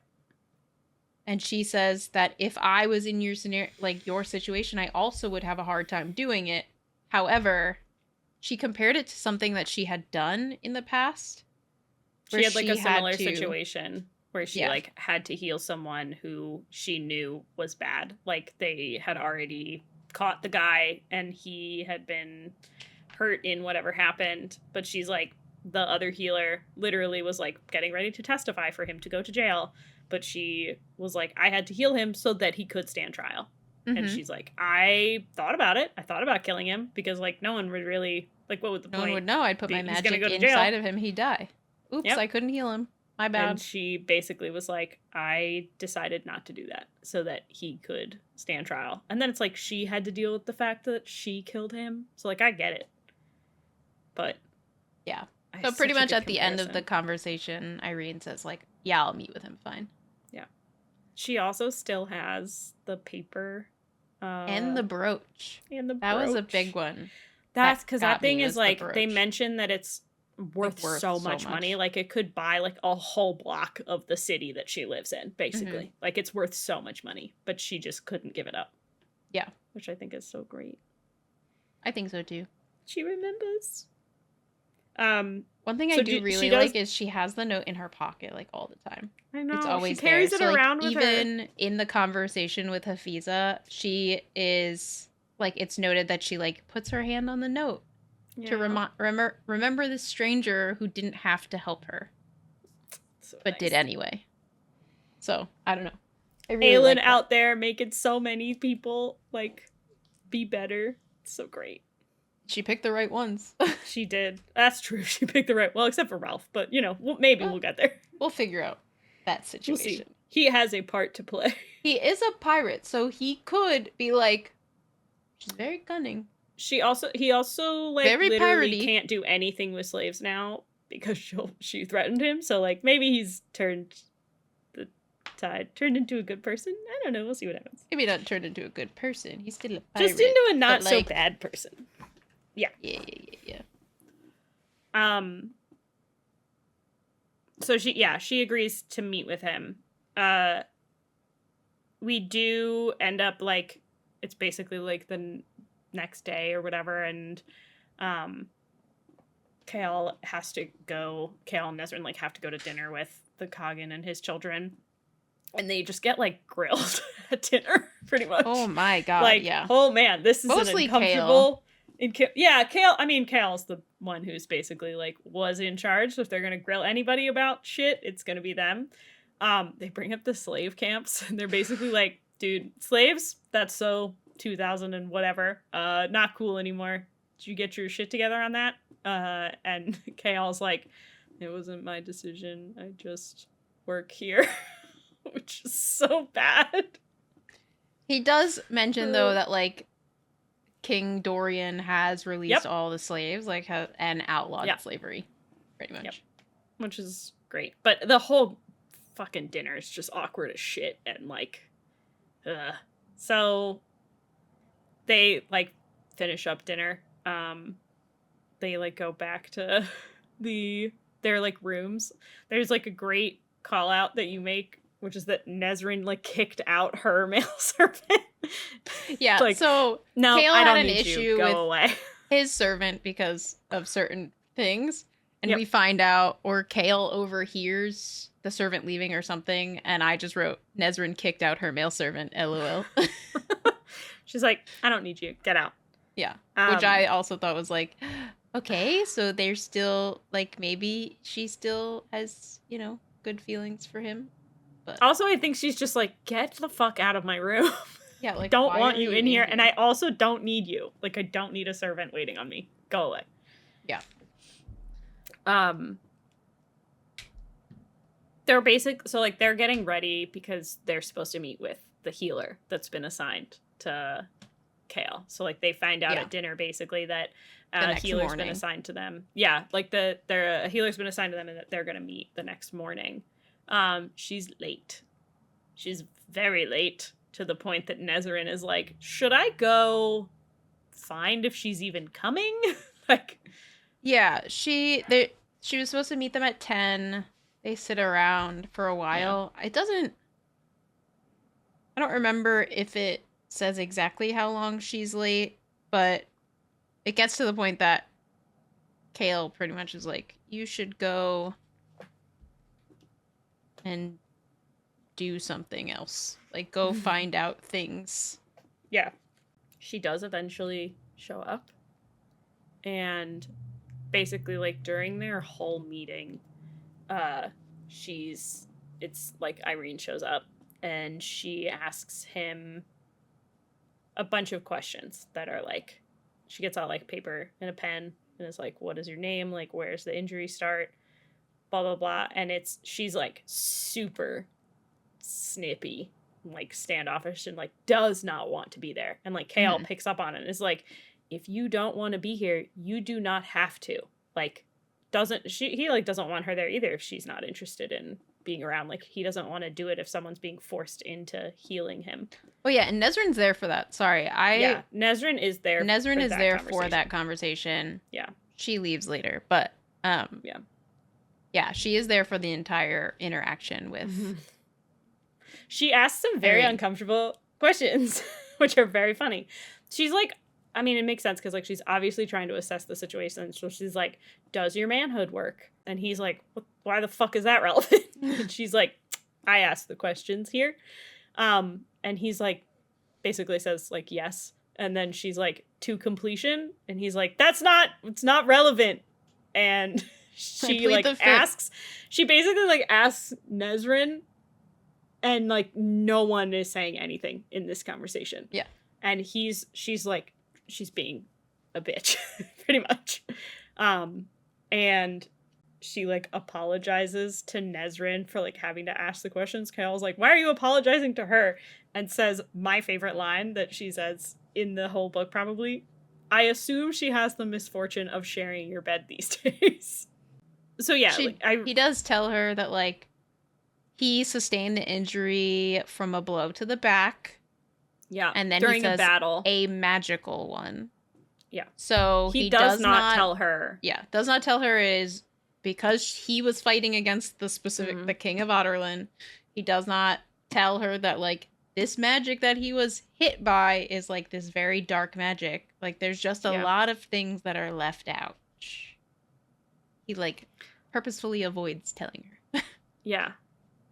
So she's, like, writing all of this down, pretty much, and then she, like, kind of gets enough information and is like, well, okay, I'm gonna go talk with the other healers or whatever, and then I'll be back, and I'll, like, let you know. And Nesryn is like, when are you coming back? How long do you think it's gonna take? Like, what's the prognosis? And Irene is just, like, not giving them anything at all, and she doesn't really pick up on it, but, like, Chaol can 100% tell, like, she's being cagey because she does not know if she was going to treat him or not. Yeah, Chaol like, says it internally part, of like, we're not going to see her again. Yeah. Like, and I think that for her, it's part like, she doesn't know if she wants to. She doesn't know if she can treat him. And then after, like, she like leaves and they find the paper that she's been writing on, and it's just like a list of names that she was writing like over and over and over again. And like we get Irene's perspective like next, and she had been writing the names of all of the tower's women like healers that have come before her, and the last name that she had written over and over and over again was her mother's name. Like she had to keep reminding herself. So sad. Yeah, she had to keep herself. She says calm. it during the like her chapter 2 of like she has to keep reminding herself like why she's here and all of the women that came before her and then what happened to her family, and she's just so torn. Yeah, so she goes back to the Torre. She pretty much says like, I need to go discuss with my superior. Yeah. Your prognosis. She like felt around on his spine to like and like slightly prodded him with her magic to be like, can you feel me touching you here? Can you feel this? Can you feel this? To say like figure out where on his vertebra that it like starts. Yeah. She noticed like the blows point, and that was kind of where like from there down he couldn't feel anymore. Touched his like feet, did the typical like, I have a broken physical bone. Exam. Does this hurt? Yeah. Does this hurt? Does this hurt? Kind of thing. Like just a normal as if you went to the doctor for a physical. So she goes back to the Torre to meet with, I always forget how to say, I'm going to forget how to say her name like a million times over. Hafiza. If it's not written right in front of me. So she goes back to meet with Hafiza to kind of like assess the situation. Yeah. Part of her kind of internal dialogue is that she knew that he worked for the king but didn't realize he was going to be so young. Like that was one thing that really struck her, is that he was very young. Yeah. I think that is a point too that like pivots her mentality a little. She also mentions his eyes. Like she notated that he was not evil inside. Like she Irene knew from his eyes that he was not evil. So like that's like one thing that pretty much like is another thing that sits inside of her that she constantly is thinking about. She bursts into the healer on the high's office, Hafiza, and is like, I need a word with you. She's like, I'm busy right now because there's another healer, and she's like, I will talk to you after. And so she then of course healer's leaves, like in there like crying, sobbing. Yeah. And she just goes in, she's like, I need to talk to you, okay? I have a problem. And she's like, get the fuck outside and wait your turn. You shall have one when we are done. Like, okay. It's like a therapist, and she like bursts into her therapist's office and she's like, I need your time now. It's like, yeah, I'm busy. Wait. I'm also, doing my job. You're not my only person that I talk to, okay? She does note, I also have a thing. I said, Irene reads Chaol like a book. Yeah, because she says that she's a man not comfortable feeling his feelings. Yeah, and I was just like, yep, sounds about right. Yeah. Very accurate. She, like, Hafiza, the conversation she has with Hafiza basically has to be like, convince her to do it. Because she's like, again, she has to go back to the conversation of like, you're going to need to heal people that you don't like. But like, I think that you're strong enough to do it and that you should do it because you might learn more than you think. And she, at the end of the conversation, basically, like, she agrees that she'll go back. I think the the other thing that I like too is like she doesn't necessarily agree to like I'm gonna heal him, but she like agrees to go back to the next session at least. Mm-hmm. And it's like every time she like almost knows her limits so well, at least enough to say I'm not gonna just be like, yeah, I'll heal him like forever, but I'll agree to just go like one day at a time and like see what happens. She does say that she feels like she can heal him. Yes. Which I think that's our first like another thing that's cool. It's like she walks into that room and Hafiza is like, can you fix him? And she's like, yeah, but like I don't know if I want to. Mm-hmm. But she also mentions his like emotional baggage. It's one of the first times too that she mentions like I can heal him physically, but I won't be able to heal him emotionally unless he's like willing to do the work. Mm-hmm. Which is like the first time that we really hear them talk about the fact that when they heal, it's not necessarily just the physical part that they heal, like the mental does have to do with however they're healing them, which I thought was really interesting. Yeah, but she pretty much says to her that I behaved poorly, and then she says, if he cooperates, I could get him walking again. And will he cooperate? I was not the only one who behaved poorly. And you're like, I mean, he did kind of dish it back. But like, yeah, I think she came on very strong and he met her energy. Is correct. What I think happened. Yes. Agreed. But yeah. So there she agrees to go back. She spends like, yeah, so she agrees to go back. And like basically that next day Chaol is like getting ready and basically is like, Nesryn, you should go and do like literally anything else. Nesryn like wants to stay and like be there to help him. Mm-hmm. And I like how Nesryn and Irene like have this conversation of like, well, I can stick around like if you need help moving him around. And Irene's like, he can handle it. He's strong enough to like get himself where he needs to go, and whatever he can't do, I can help. Yeah. And Chaol's like, you shouldn't waste your time just sitting around like during this session that doesn't really have anything to do with you. So she goes off to like see her family. Yeah. And he's just kind of being a butthead to her. We do get a little lore though about the Torre, which I wrote in all caps. The library has cats. And yeah, I think so that's very important, and we need to talk about it. So like she goes. I was gonna save it for when she actually goes down to the library, but I absolutely made note of the fact that the library have cats. So the Torre has like this big library that they have like for learning and stuff, and they all have access to it. But the library has these like big cats. I can't remember what they're called. They're called Bast cats. Baast. They big cats. And like they're basically down there as like rat control, but also like they have like all of this lore attached to them of like some people say that they claim that they hear the cats like taking books down off shelves and like opening them and sitting there and reading the books. Mm-hmm. And some of them are just like they're cats that are here to like kill the mice so that the mice don't fuck with the books. But like they're scary. They also have this note that like they say something along the lines of like, you can't get the cats to do a thing. They work on their own. Yeah. They like kind of do their own thing. They're there now. Like, you can't tell them to go somewhere or protect something or do a thing. It's like, they exist. This is where they live. Okay? You just experience it, the world that they're living in.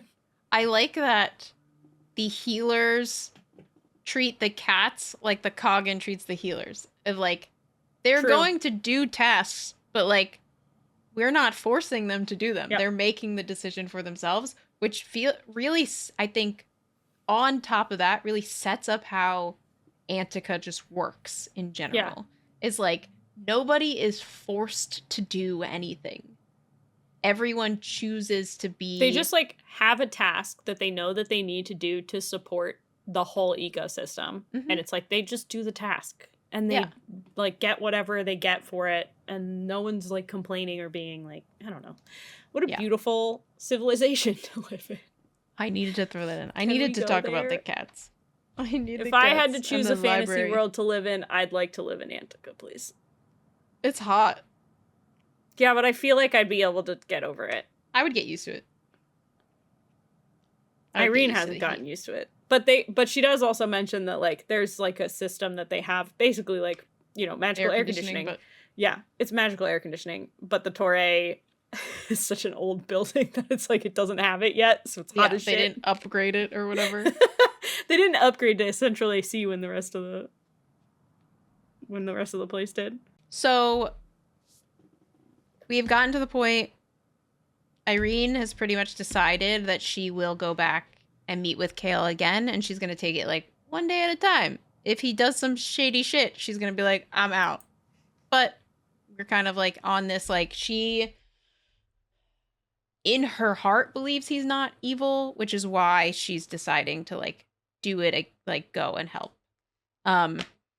Nesryn is also, we talked about how Nesryn's not going to sit in on these like healing times. One, because Chaol has a hard enough time being the one receiving aid as it is, and I really think it has to do with his, like, he doesn't necessarily want to be in like front of Nesryn while this is occurring. He would rather just do it on his own, because he knows that, like, Irene doesn't really want to help him. Like, there's something, and he doesn't know what it is, something about him that she's like kind of standoffish for, and he feels like, I think that he feels like Nesryn is going to push her and like force her to heal him when he doesn't want that to occur. He wants her to heal him if she wants to.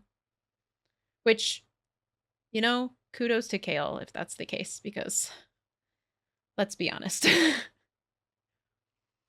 So Nesryn is now going to go travel to see her family. And as she's walking to the gates, she runs into Sartak, who is one of the children. He is the one that is like the head of the Rook army. And so he like runs the into her. Too. Yeah. Is he? I thought Cashin was the firstborn. I think Cashin's the second son. Okay. I think Sartak. I know the two of them are kind of at the... They're the ones that are likely going to be the heir, but I think it's I don't necessarily, I don't feel confident enough to be like, yeah, 100% Sartak's the first son, but I do think Sartak is at least the one right now that's favored to be heir. See, I read it as Cashin was favored to be heir, and Sartak knew that, and so that's why he took up being the one that is part of the Rook army. I don't remember. They say it. I remember them saying it in one of the chapters, but now I can't remember. Yeah. So my understanding is that Cashin is kind of like up the Coggin's ass the whole time.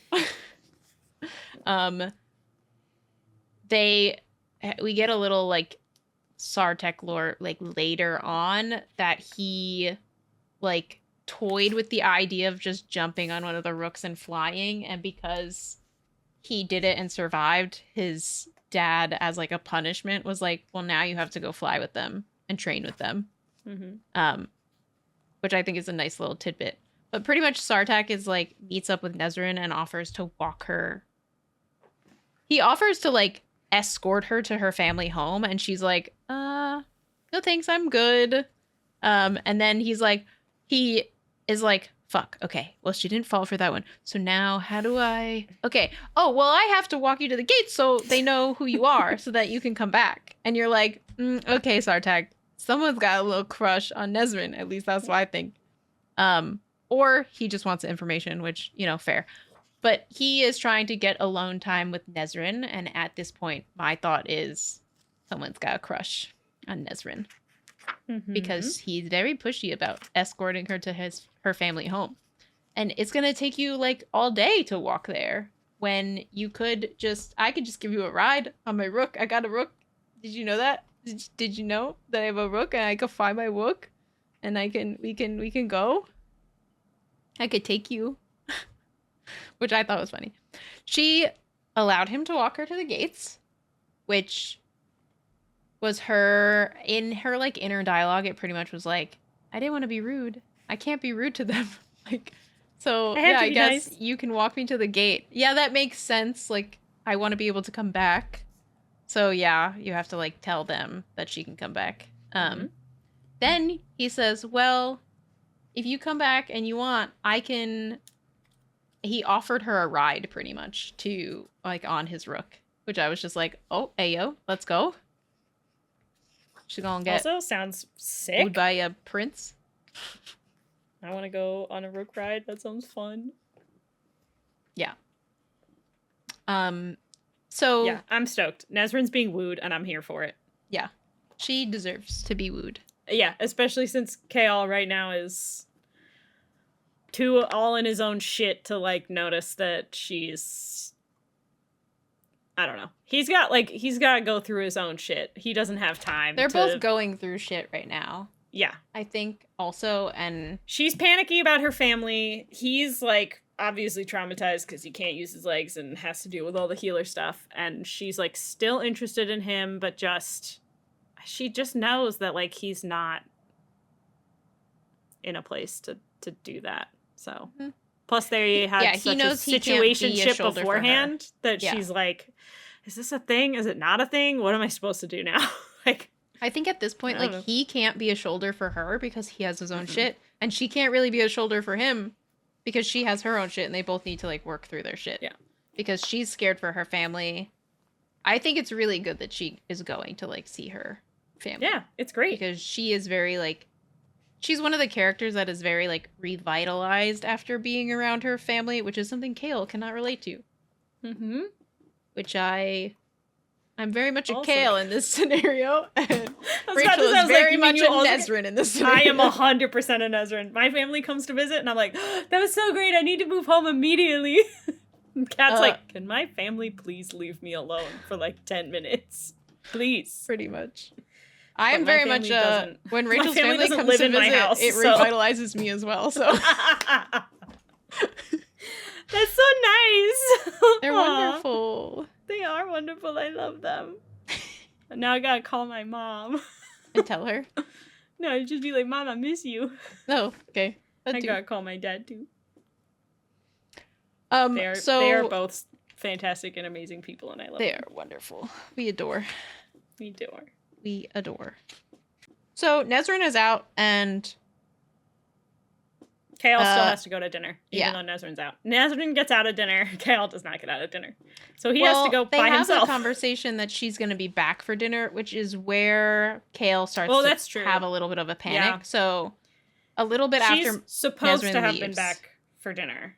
Yeah. But Chaol basically has to go to dinner alone because she doesn't get back in time. So he's basically just like, well, she's probably going to show up later. Like, he waits to get ready until she's around, and then he eventually just has to like call the servant to help him get ready because she doesn't show up.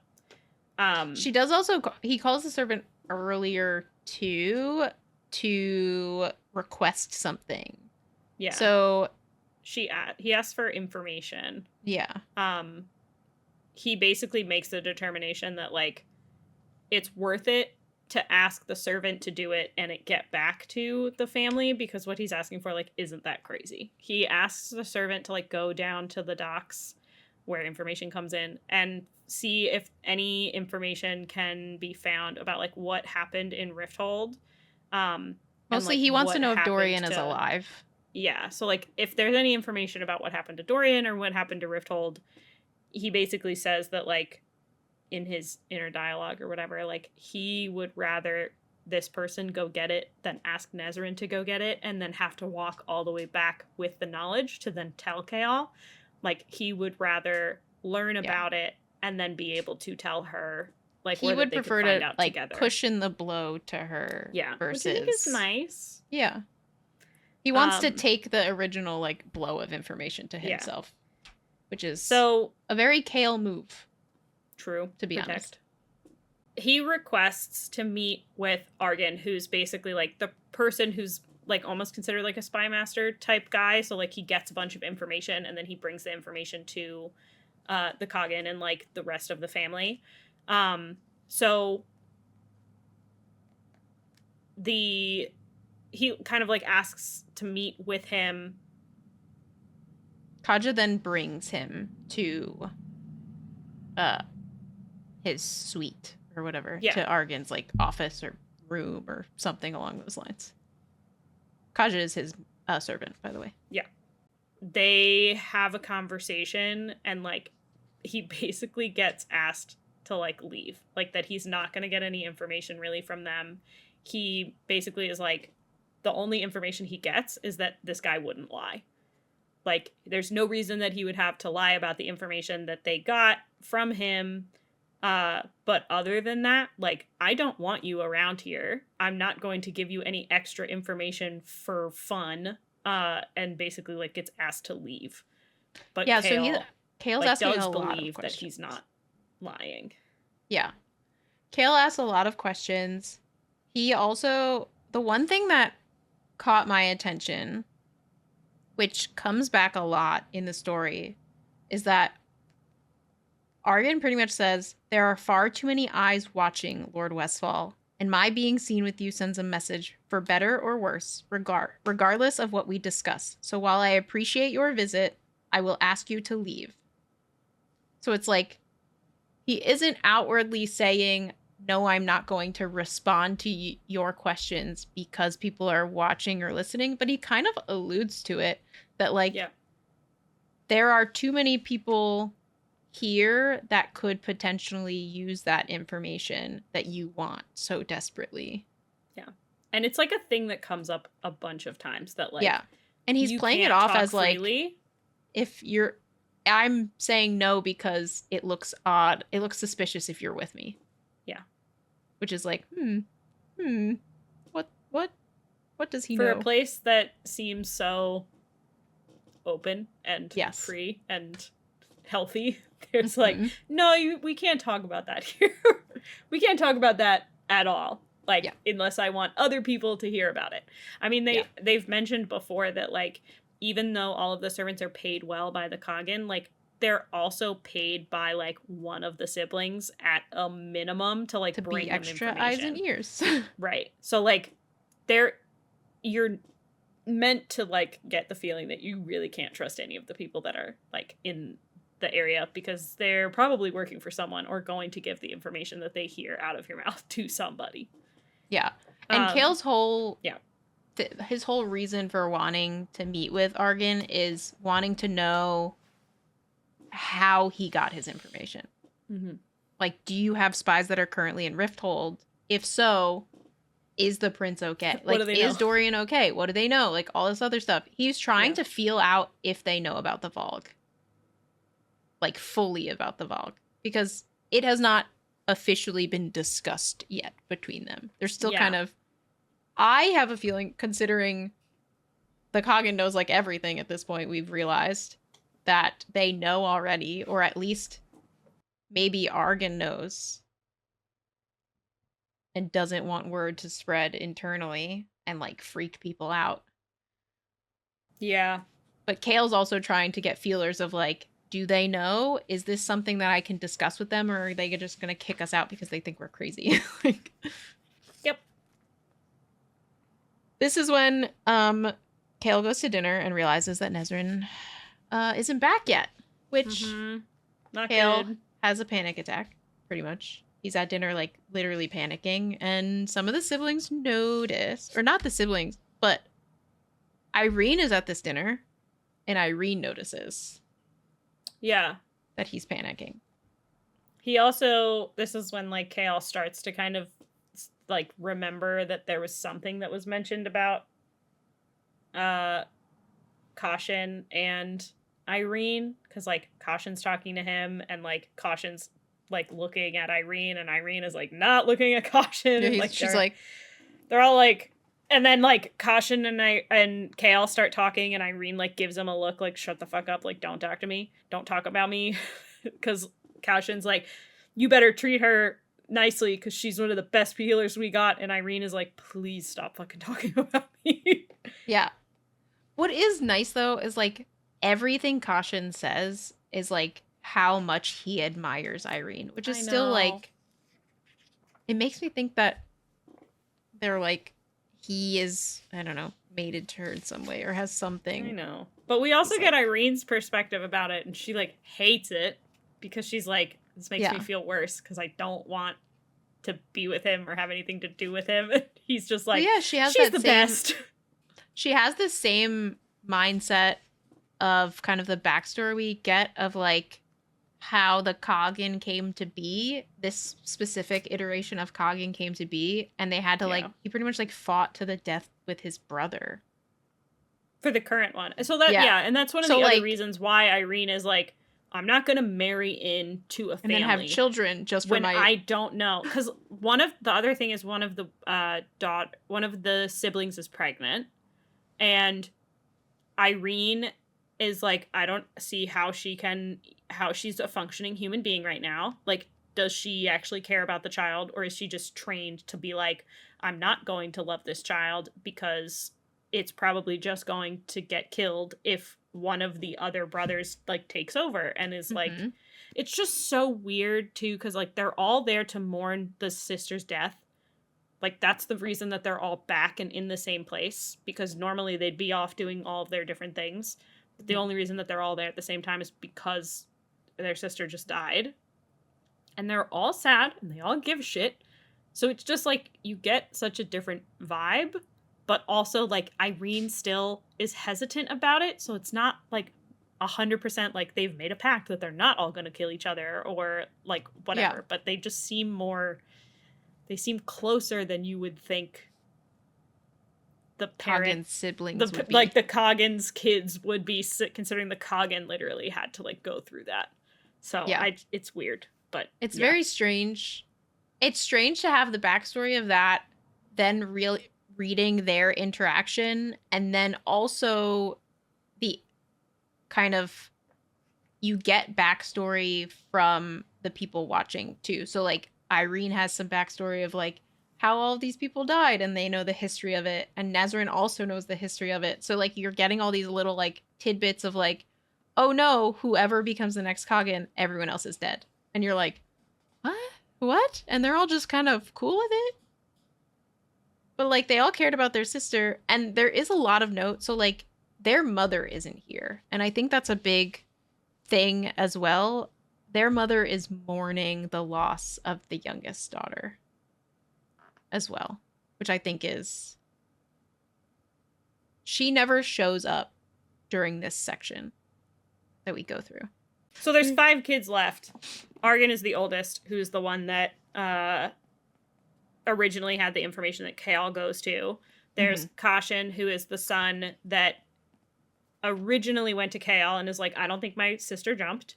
And then there's Duva, who is the pregnant one, who's married to, I also love the way that they describe their relationship of like, the husband doesn't really talk much, but it's obvious that like he cares about Duva, even though he's like a foreign king from somewhere else. Yeah. And then there's the other sister, Hasar, who is an absolute shit stirrer. Like she shows up for like the first meeting that Irene has with Chaol, which is how Chaol finds out that like there's a thing maybe that had happened previously with Caution, because like because Hasar fucking stir in the pot is like make some comment about it, and then like make some comment at fucking dinner, and then like throws shade at just fucking everybody. She's such a little shit stirrer. It's great. I love her. Hasar is married to, or her partner is Renya. Yeah. Yes. And she's described as being like a very sweet girl, which is so nice. So yes, 6 in total, 1 that passed, which is Tumaloon. The way that Caution describes it's 6 kids. It's a lot to fucking keep track of. Irene is our most skilled healer, save for the healer on high. So he like speaks very highly of her. Which is true. Like even Hafisa has said that like she's the best one other than me. Yeah. And that's when Chaol kind of gets eyes from Irene, and she's like, please. And he sees it as like a pleading, like. Yeah. And he also does it too. Like he steers the conversation in a different direction. The and like she's grateful, or like makes a face like she is begrudgingly grateful to him. Yeah. You get this idea that he's like, well, I need her on my side, so I might as well at least it's give like, her this. she has to heal me, and if she's still deciding if she's going to heal me or not, I might as well not, be an asshole to her before she's made the decision. Yeah. But he basically, like, continues to panic about Nesryn after dinner. She still doesn't show up. He's in this situation again where it's like he can't tell someone to go look for her. He can't alert anyone to the fact that, like, she might not be, safe, or that, like, he cares, or that there might be a problem. So he just has to fucking wait and, like, pray that she comes back. Yeah, and which is terrifying. He leaves dinner kind of around their dessert time, so, like, he wants to leave the whole time, and he's like, he pretty much was like, asks for dismissal around dessert, so it didn't look odd, but at this point he was just like, I can't sit here anymore. And so he was brought by Kaja to his bed. And then it said he was still waiting for Nesryn when sleep claimed him. So he went to bed not knowing if she was okay, which is hard. Like, yeah, that's stressful. Yeah. I get stressed if Jared doesn't text me for like 6 hours. I'm like, bro, are you alive? And he's like, yeah. Steven I'm and alive. I live in the same house, sick. And sometimes if I haven't heard from him in a while, I will physically get up from this desk and go just check in his room. I'm like, you good in here? You alive? Good. Yeah. So that's like Jared's down at work or something. I'm like, hey, are you alive down there? I haven't heard from you. And he's like, yep, work is stressful. I'm like, okay, but you're alive. That's all that matters. I don't care. Cool. Enjoy wellness check. Wellness check. Are you good? We are back in Empire of Storms. And we're going to get a little recap of kind of where everyone is. Manon has made it to Morath. She made it back to Morath with her 13. She pretty much lands. They have just fought in Rifthold. She lands, and it is noted that Iskra has beat her there. Yep. Which isn't great. Iskra was displeased that Manon took her victory. She pretty much says, like, this was supposed to be mine.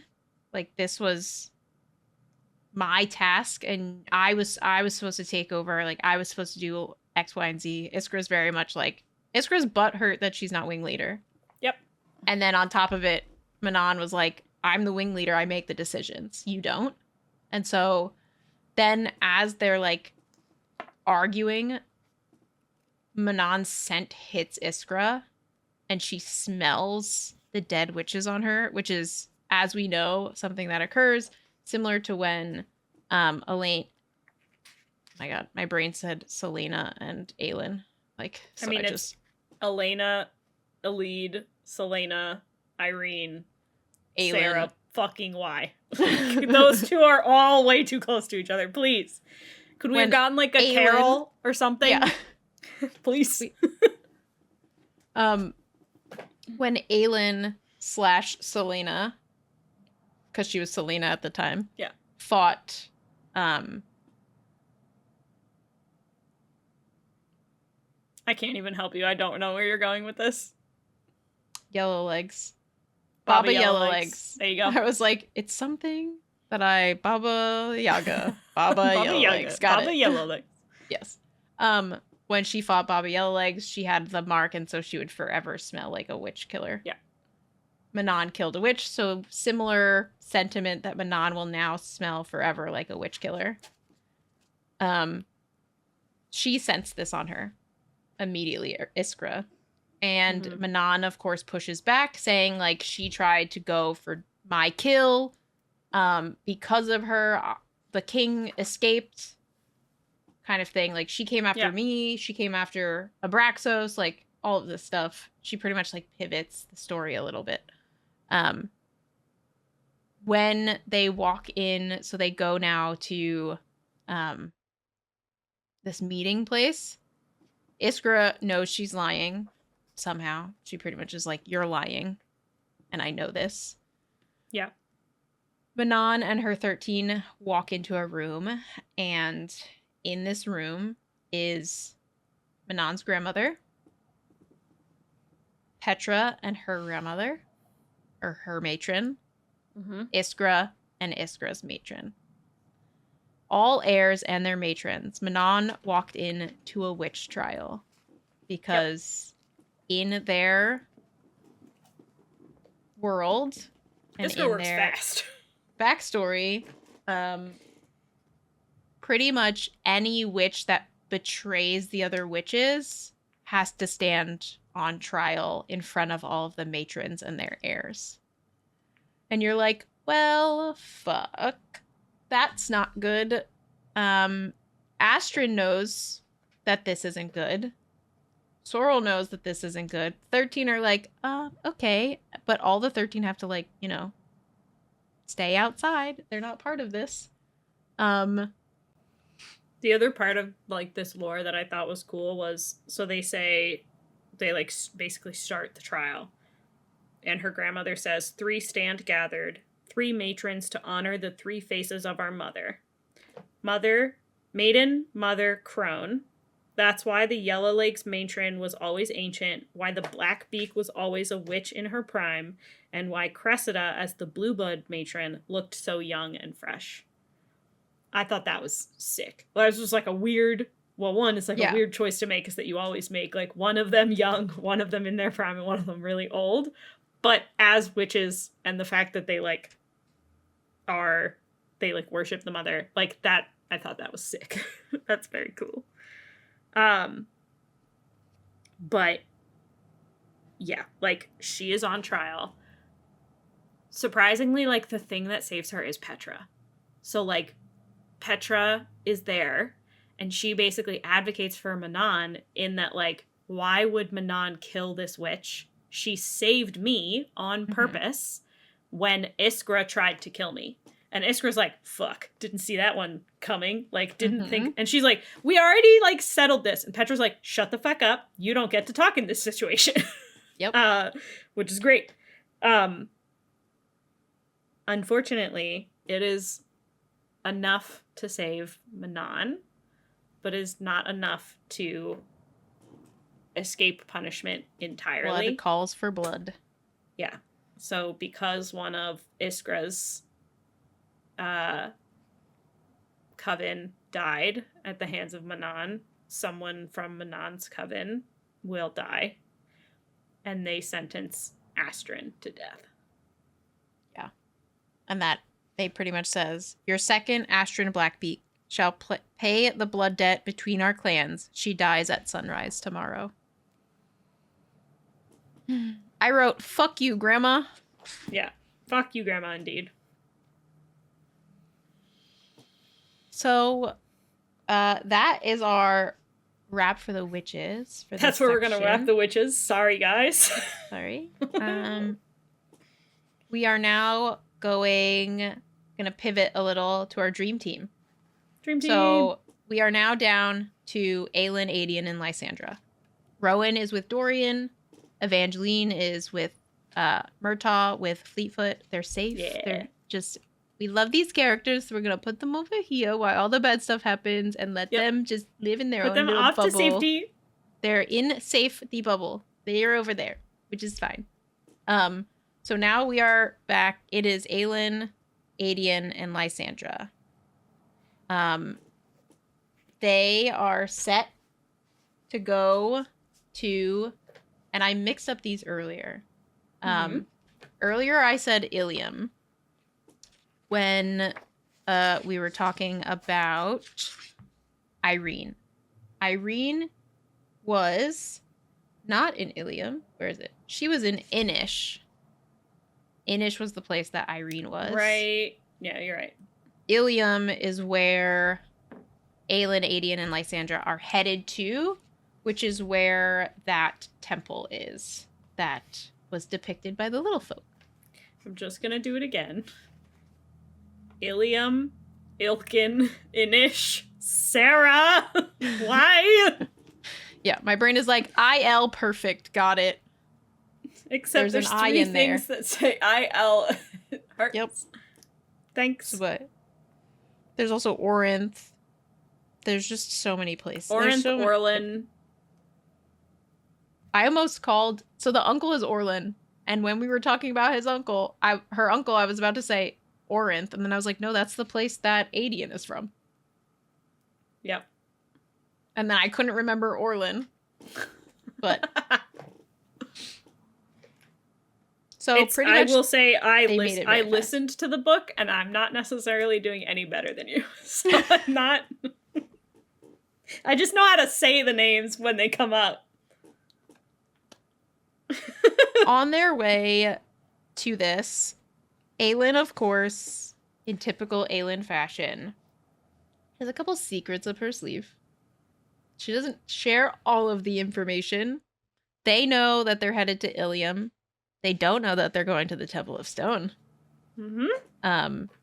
She also has, like, isn't it in this chapter too that Aedion is like, thanks for sharing some of your information, and then it turns out, fuck, god damn it, you didn't share all the information. Yeah. So dumb. Repeating in her head is something that Darrow said, and it says, you did this, you did this, you did this, pretty much. She's like, he pretty much says, like, you Darrow's did this to yourself. Piece of shit. So that is something that she will toy with, similar to how she repeated on her, like, over and over what Nehemia said before she died. Yeah. Calling her a coward. So we're just gonna let's just throw another tidbit on to her. She's done so much, but you're a coward and you've done this and this is all your fault. She's blaming herself again because although the Fae or the little folk are really like who drove her to come here, she finds out like when they get close that the reason that they've basically been driven to come here is because this place has been taken over by Adarlan soldiers at the behest of the Lord of Miha, who's Roland Havilliard's father. Like, basically, rumor had gotten out that, like, she was fleeing, and he took this as the opportunity to be like, great, I'm gonna go across the river to Terrasen and take over this port town because it's ripe for the taking. Mm-hmm. So his soldiers go over there, take over the town. She's, like, blaming herself because now, like, another village of her people are, like, under the control of Adarlanian soldiers, and they've set up their barracks in this temple. Mm-hmm. That's, like, basically her temple. It has a lot of significance, too, because of, there's a thing called the King's Flame, and it's, like, part of their culture of, like, it's a symbol of, like, a good ruler, basically. If you can get this King's Flame to bloom again.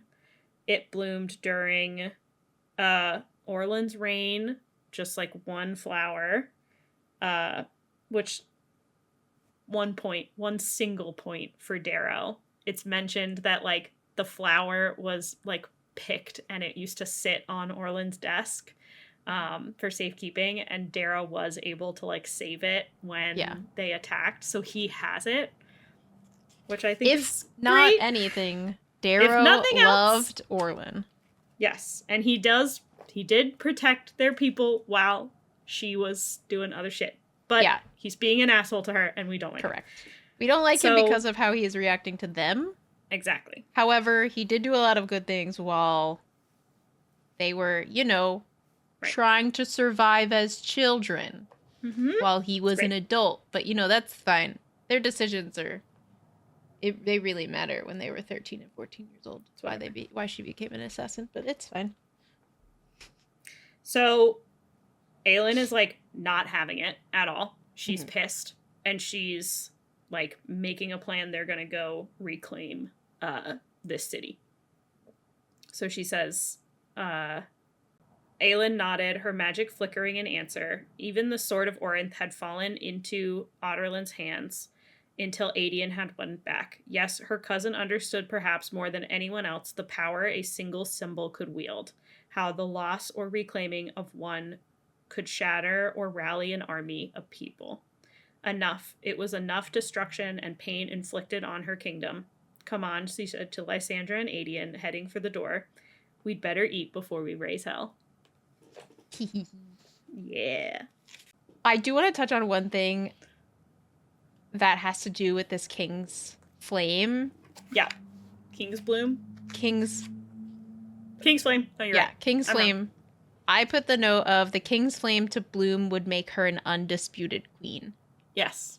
If she could get it to bloom as well. That is like the one caveat to the current status that they're, or current scenario they're in, is that if she were to get this to bloom, that is the only thing that like trumps what they are currently utilizing to keep her out from being because the queen. because it's like a legend thing, so it wouldn't just necessarily be that she's being a queen by blood, but it's that just like the power of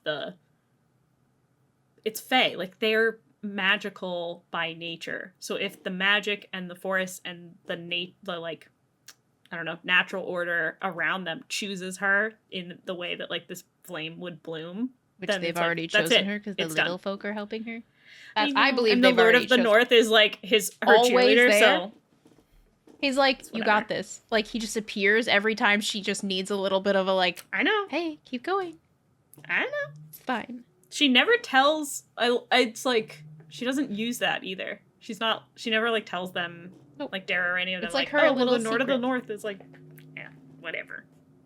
So Dorian and Rowan are setting sail. Like they have now made it out through the Avery, and they are headed to the Dead Islands, which is where they're going to meet in Skulls Bay with Aelin, Aedion, and Lysandra once they get there. Dorian wonders about Manon and what happened to Manon, if she's okay. She pretty much just saved his life and was like, see ya, goodbye, escape now. Like, you have to live. Like, this is your life debt, see ya. They also talk, like, Rowan is very curious as to how Dorian is alive. He was struck by a wyvern with a poison barbed, like, tail. And Rowan is like, hey, you should probably eat. He's like, I'm not hungry. And he's like, you had poison just, like, coursing through your body. How you're even alive is beyond me. I've never seen this before. So maybe, like, since your magic had to do a lot of work, let's replenish some of that energy, bud. Like, eat a little and, like, help your body. Like, you know, your magic was drained keeping you alive and walking. You need to eat or else it won't replenish. Like, it's giving, carbs give you energy. Yep. Carbs give you energy. You need to eat carbs. You need to eat for carbs. Basic cognitive function. He pretty much, so then Rowan is like, didn't Aelin warn you about this? And Dorian is like, I didn't have a lot of time. We didn't have much time to talk about my magic. Like, the only time her and I experienced each other's magic fully was fighting my dad, and then y'all left. Like, she rested for 3 days, and then you left to go to Terrasen, so, like, yep. I didn't have time. And Rowan really warns Dorian that, like, you have to master this power or it could destroy you from the inside. Very similar to what he told Aelin. Like, she had power and if she couldn't control it, it would burn her up. And, like, obviously something similar could happen to Dorian if he doesn't figure out how to store his power. He doesn't figure out how to, like, pull it up to the surface if he needs to use it. He, like, I think he also, Rowan talks about how because she didn't have so much control, she had to start doing little things to release some of her power because she couldn't fully control it. So in this very sweet time of their conversation, Dorian asks Rowan to teach him, which I think is, like, such a wonderful thing. I have a note from that conversation. Rowan considered for a moment and then said, I have known many kings in my life, Dorian Haviljard, and it was a rare man indeed who asked for help when he needed it, who would put aside pride. Dorian was fairly certain his pride had been shredded under the claws of the Volg Prince. I'll teach you as much as I can before we arrive in Skulls Bay, Rowan said. We may find someone there who escaped the butchers, someone to instruct you more than I can. You taught Aelin. Again, silence. Aelin is my heart. I taught her what I knew, and it worked because our magics understood each other. Deep down, just as our souls did. You are different.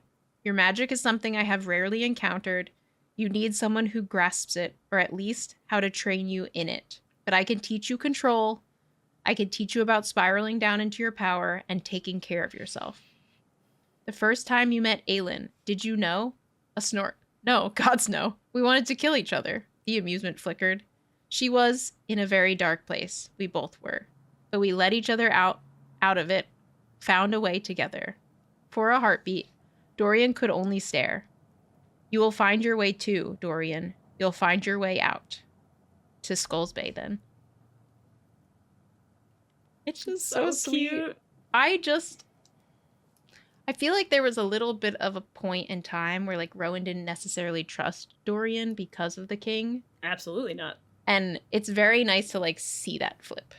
Yeah. He's like, Dorian saved my, like, lifeblood, pretty much. Yeah.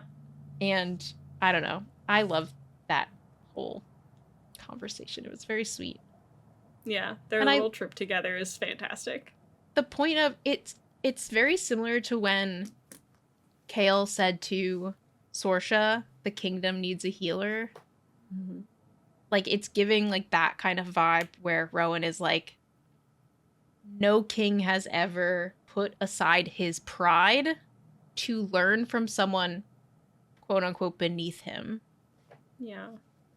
And it's just very much setting up this, like, Dorian, you're going to be a good king. Because he's very much second guessing everything. Like, Dorian's like, I don't know if I could be king. Like, we went through at the end of Queen of Shadows, and it was Dorian and Aelin, and Dorian is like, I don't know how to be king, and Aelin's like, I don't know how to be queen, but, like, we're gonna have to just do it. We'll figure it out together, I guess. And Rowan is like, we'll figure it out together, I guess. Like, yeah, I'll figure out how to teach you magic, and then if we need to, we'll find someone else who can teach you magic. Yeah. Oh, and, like, so great. I like the fact that Rowan is very honest. He's like, I will do as much as I can, but I can't promise you the same level of control that I was able to teach Aelin because our magics are different. It just so happened to be that Aelin and our magic is, like, together. However, like, since Dorian was able to, like, wield his magic with Aelin, I feel like Rowan as her Karanon should be able to, should know a little it'll more. Be, like, he can teach... It's different, but, like... the basics, but, like, full control over his power will have to come from, like, somewhere else, or just from himself. Yeah. It's awesome. I love it. It's so good. It's such a good place to end. Yes. Oh. So that is the end of our tandem read part 1. This will be broken up into 5, 6, 7, 8. I don't fucking know. I don't even know how many it's going to be right now. It will be multiple episodes. We appreciate your time hanging out with us. We are on this journey together. I have not read these. I'm very excited for what's next. I'm very excited to see kind of how Irene and Chaol's relationship develops, because right now they're, like, butting heads. And so I'm very hopeful that, like, as part of her, like, he needs to work on his mental too. I hope it maybe, like, he does. And then, like, he maybe gets a little bit better. Because, Chaol, I need you. I need you to let people in. Aelin, I also need you to let people in. But, like, she's trying. I need him to try, at least. Just try. A little bit. Just a little, please. There's so much of this book to go. Yep. If he doesn't try in 800 pages, what the fuck was the point of this book? Okay? Please. True. Well, thank you so much for checking out our podcast. We hope you enjoyed your time here. You can find us at the Smut Peddlers on YouTube, Instagram, and TikTok for additional content. Goodbye. Thank you. Bye.